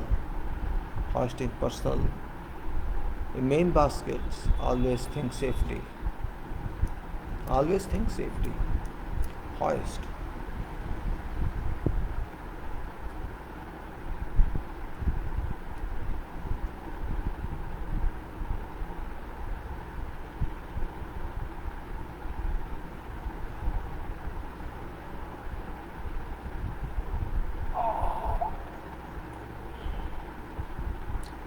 Hoists are two principal types, goods and passenger goods.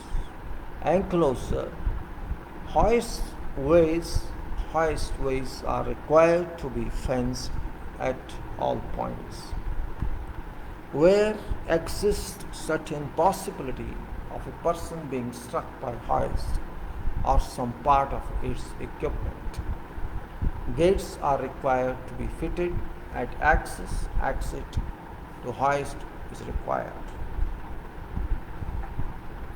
These gates must at all times be kept in good working order by proper maintenance and kept closed.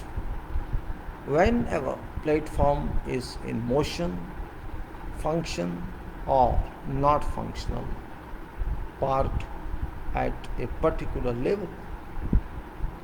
Erections. It's essential that all erection and similar works for hoists carried out by skilled personnel under control of a competent person.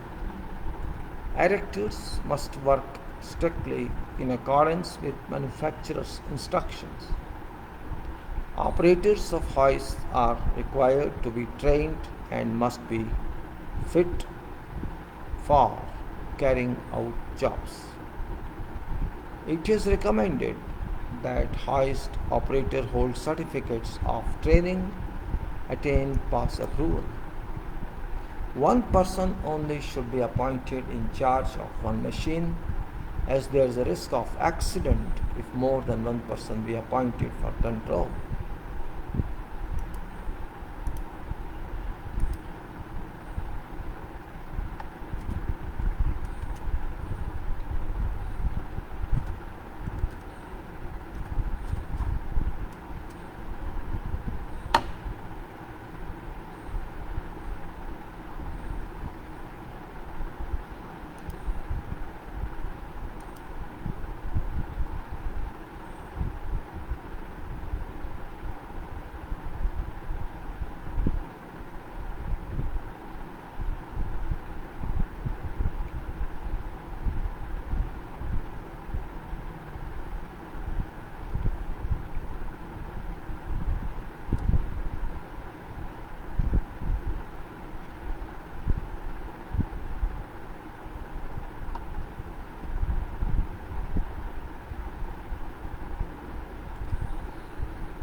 One person only should be appointed in charge of one machine, as there is risk of accident if more than one person be appointed for control. Loading. Every hoist case and platform shall be marked clearly with its safe working. Load. Person charged with responsibility of loading and unloading hoist shall have an adequate knowledge of weight of item that's being placed on platform. Loading shall be carried out with due care, ensuring that loads are not accidentally displaced by vibration of hoist. Special care shall be taken for long loads, ensuring that these do not fall on any static part of hoist or surroundings enclosure. When placing loads inside cage of a passenger hoist, great care shall be taken to ensure that these do not bear against gate of hoist. Goods hoist. Use of goods hoist for carriage of persons is strictly prohibited by a formal notice to this effect, duly displayed within outside of hoist. Personal access is permitted only solely for loading and unloading hoist platform. Passenger hoist.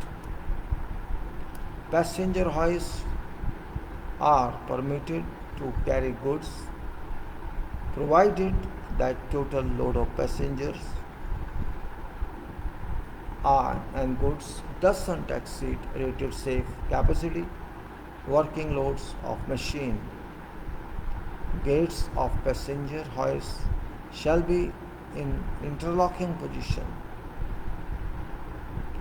Gates of passenger hoists shall be in interlocking position, that is, cage gates cannot be opened unless cage is stationary at a landing level.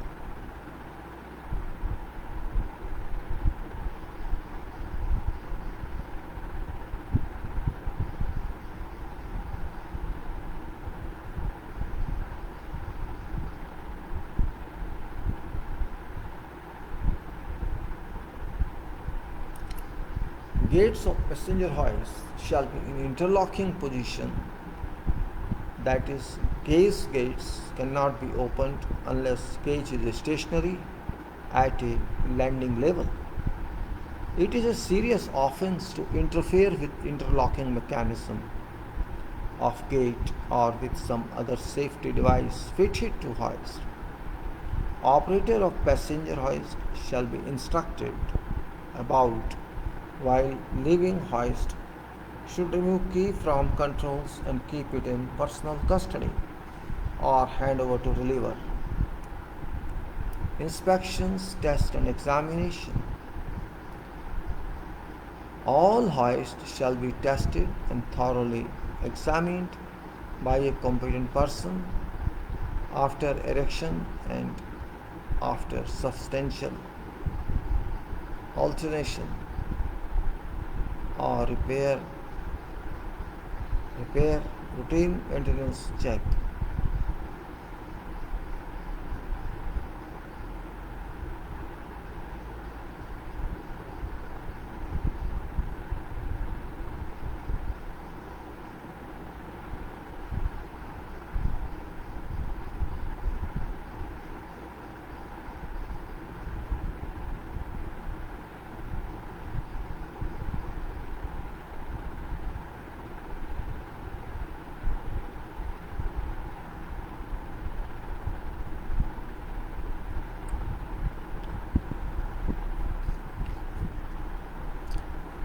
Inspection, test and examination. All hoists shall be tested and thoroughly examined by a competent person after erection and after substantial alteration or repair routine maintenance check.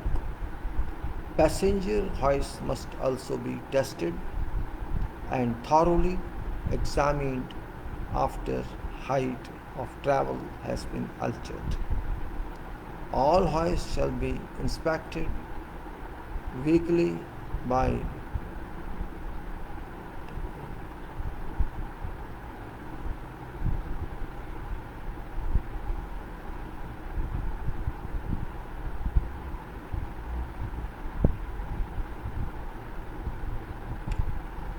passenger hoists must also be tested and thoroughly examined after height of travel has been altered.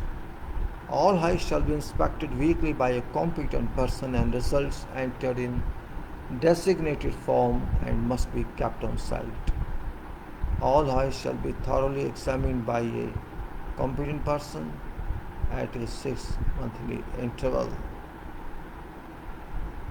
British standards, wind speed. British Standard 727121-721 Code of Practice for Safe Use of Construction Cranes and Hoists. Wind speed. Wind speed, miles per hour versus force of wind in pounds per square feet. Wind speed definition. Wind speed miles per hour or force of wind in pounds per square. The units are convertible. Miles per hour, 1 mile per hour, 2 miles per hour, 3, 4, 5, 10, 15, 20. Wind speed says, let us say 20 miles per hour, 32 kilometers, 1.6.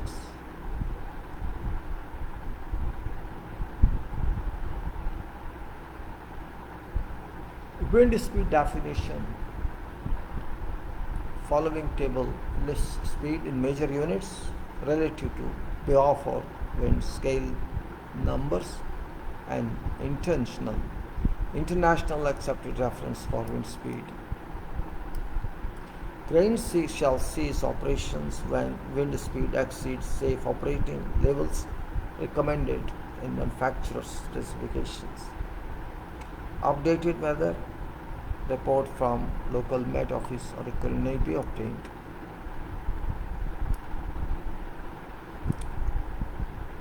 This number, fourth number 0 to 12.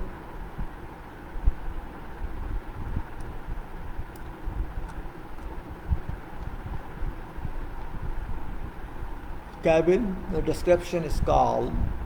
Light air, see, number is 0, it's calm. This is before number is 1, light air, it's 2, light breeze, it's 3, gentle breeze, it's 4, moderate breeze, it's 5, fresh breeze, it's 6, strong breeze, it's 7 is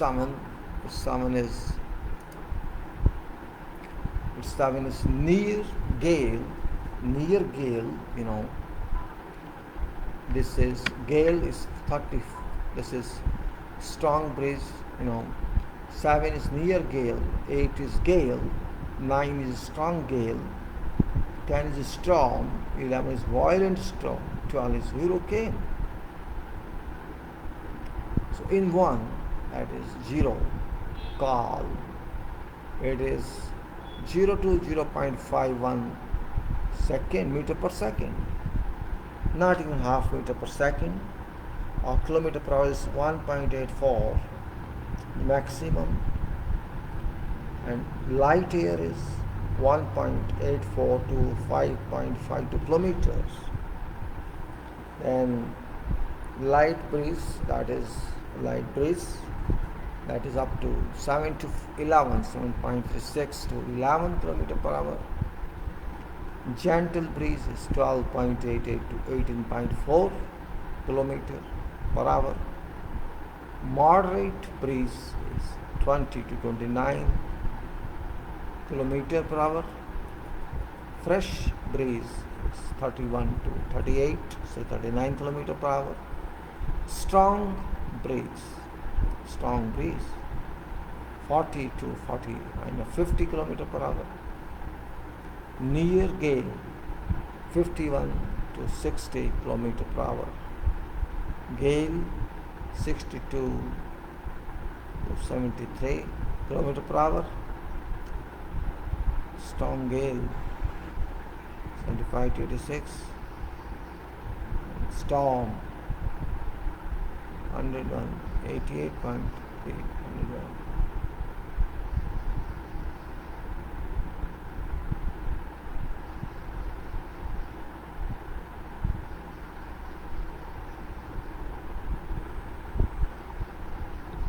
Then you can say storms is 88. Strong gale is 62 to 74. Near gale is 51 to 60. Gale is 62 to 74.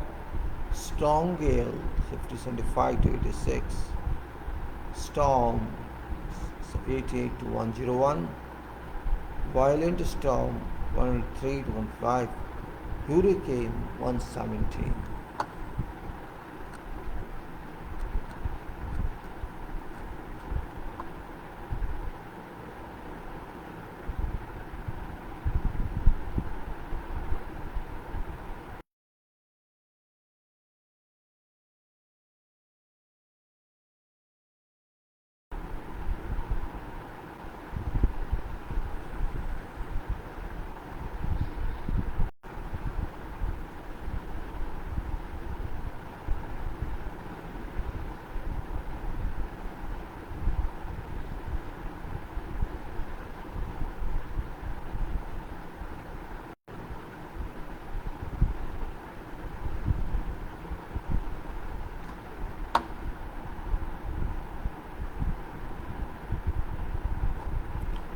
Now,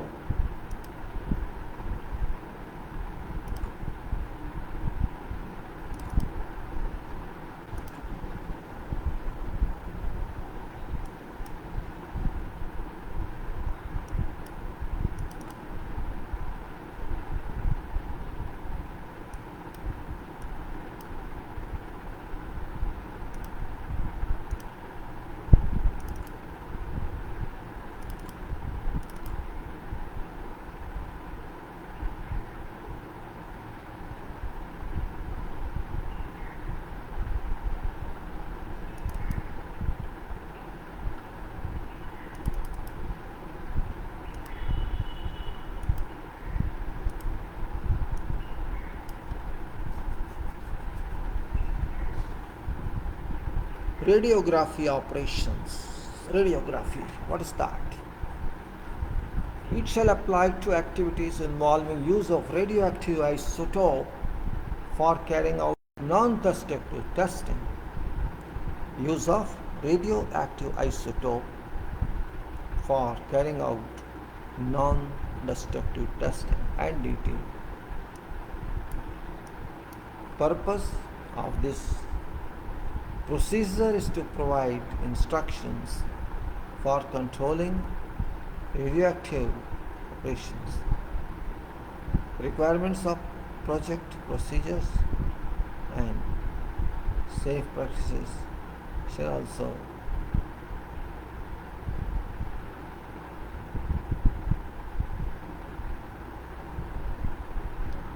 purpose of this statement is to provide instructions for controlling radiographic operations, requirements of project procedures and safe practices also be complied with when performing radiographic operations. Definitions we have gone through same, there is no difference in that. And also radiography is specifically defined here. Method of non-destructive destructive testing used to ensure integrity of plant, equipment and welding standards. Classified worker, a competent worker who carries out tasks involving radioactive source. SIWERT symbol is International System of Units. Standard units of radiation, all equal to 1 SIWERT equals 100 rem is absolutely yours.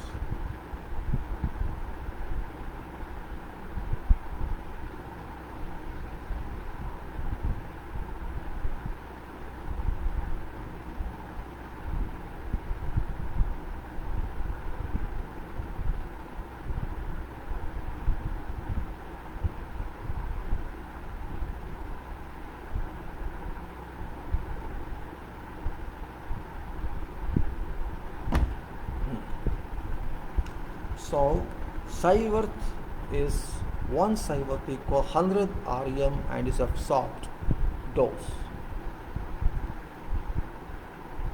System of units, this is derived unit of equivalent radiation dose, effective dose and committed dose. Quantities that are measured in psi worths are designed to represent stochastic biological effects of ionizing radiations. I repeat,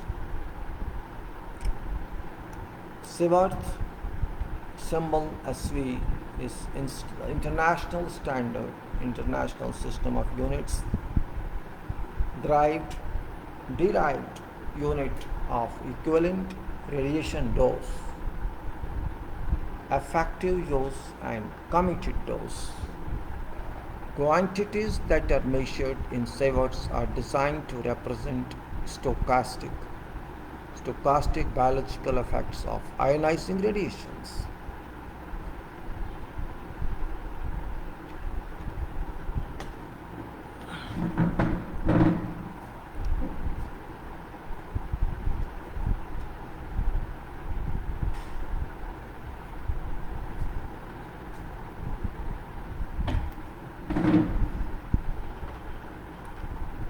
Updated one, that is, the unit is standard unit of radiation. 1 psi worth equals 100 rem and is absorbed dose. Updated is 1 SV is equal to 1 joule per kilogram equal to 1 GY. Radiation sources include X-rays, gamma sources such as iridium 192, erbium 169. Cobalt 60 shall only be allowed on site with prior approval from EPC contractor, site leader and employer. Only X-rays, gamma sources such as iridium 192, erbium 169. RPS, Radiation Protection Supervisor. So these are certain specific definitions pertinent radiography, which is method of non-destructive testing used to ensure integrity of plant, equipment and welding standards. That is radiography. Method of non-destructive testing used to ensure integrity of plant, equipment and welding standard. And classified worker, a competent worker who carries out tasks involving radioactive sources.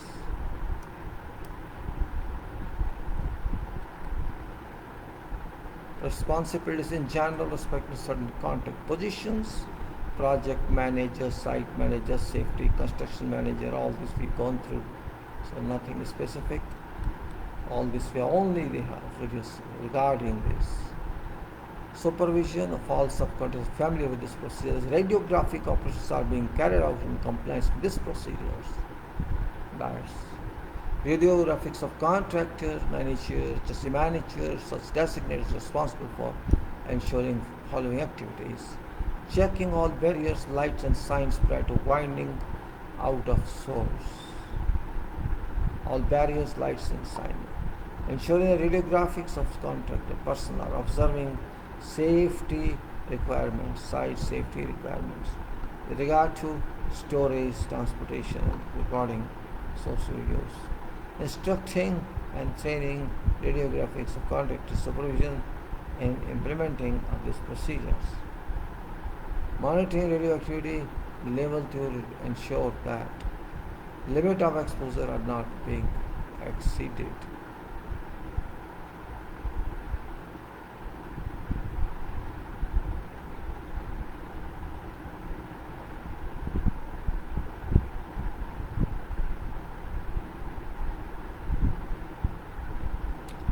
EPC contractor, construction manager and subcontractor site manager shall coordinate radiographic activities to minimize the impact on other works areas within project site. Shall inform all necessary parties, including client, engineer, of certain planned activity as applicable to this procedure. Welding supervisor shall have an overall responsibility for supervision of radiographic personnel, including certain subcontractors that may be employed, with particular regard to allocation of work and following points activities. Ensure all parties are informed in advance of activities involving radioactive services or sources.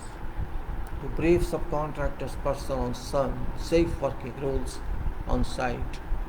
Shall ensure that all personnel performing work and handling radioactive materials are trained about these procedures. Adequate arrangements exist on site for receipt and storage of radioactive sources. To ensure the working radio rules and emergency procedures have been prepared for use of radioactive materials. Radiographic subcontractors shall be made aware of procedures, content, and ensure that meet with following compliance.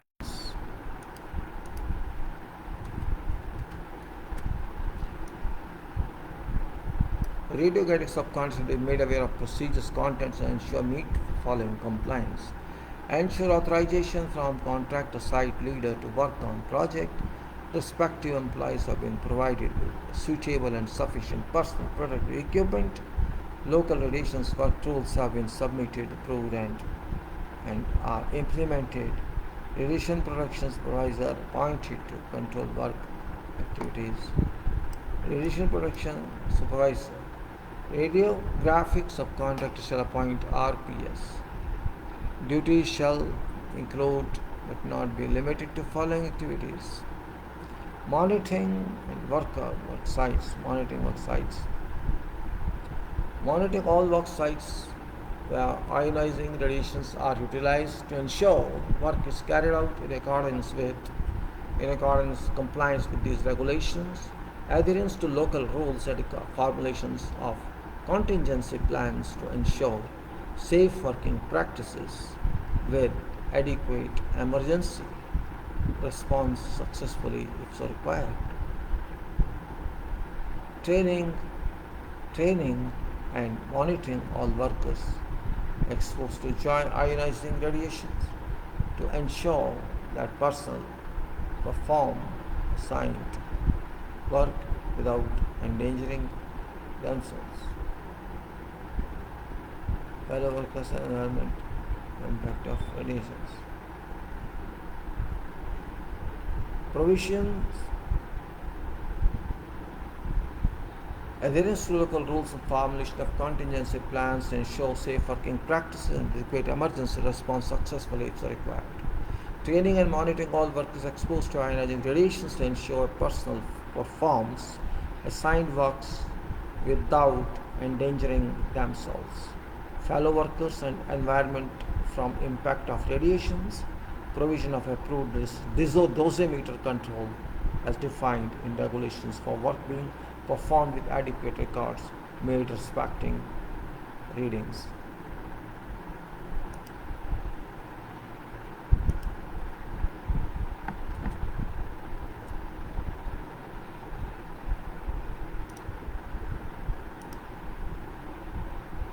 Radiography. So what we do? Is this in fact?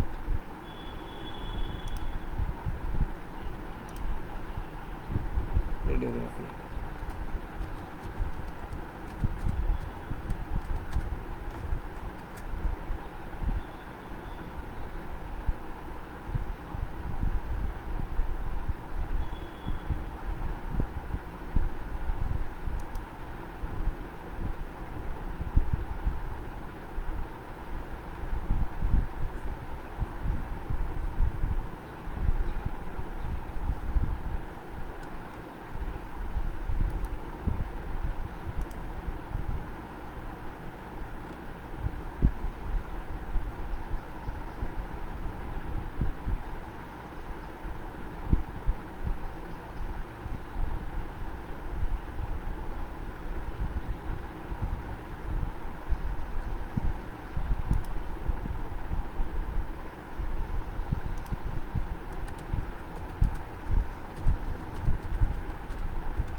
I'll go through this next time, just trying to show we have to do, because it's a very important document.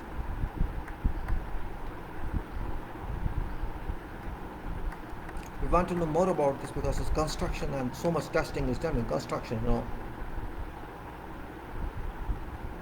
Enclosure is shielded one. This is very important where you effective interlock.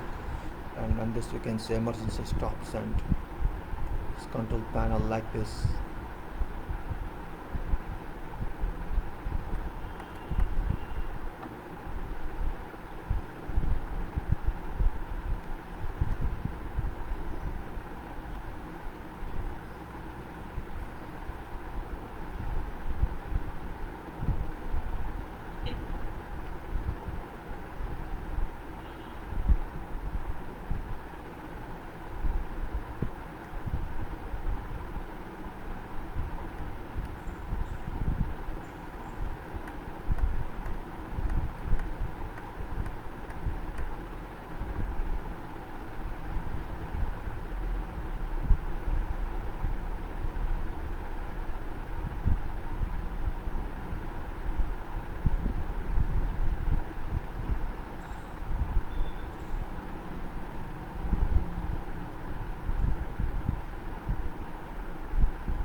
So now just I try to show you what we have in stock with us.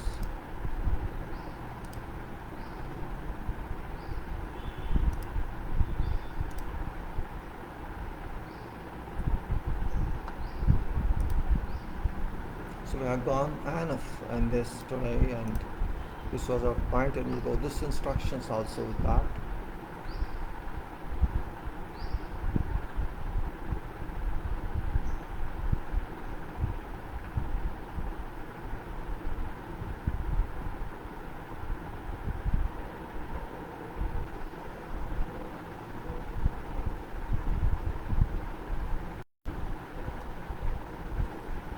This will take up his time, and now I think we should close. This is already 3 hours, and our point of view is not that, but I think there's different point of view. In fact, it's different point of view.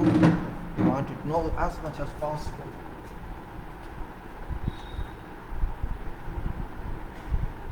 Want it as much as possible for safety issues, because safety is safety, can't be denied, and it must work successfully. It's not now we want to reach whatever limits, and we can discover whatever source we can find. That's in time. It's not course or something, but general knowledge that we get for application,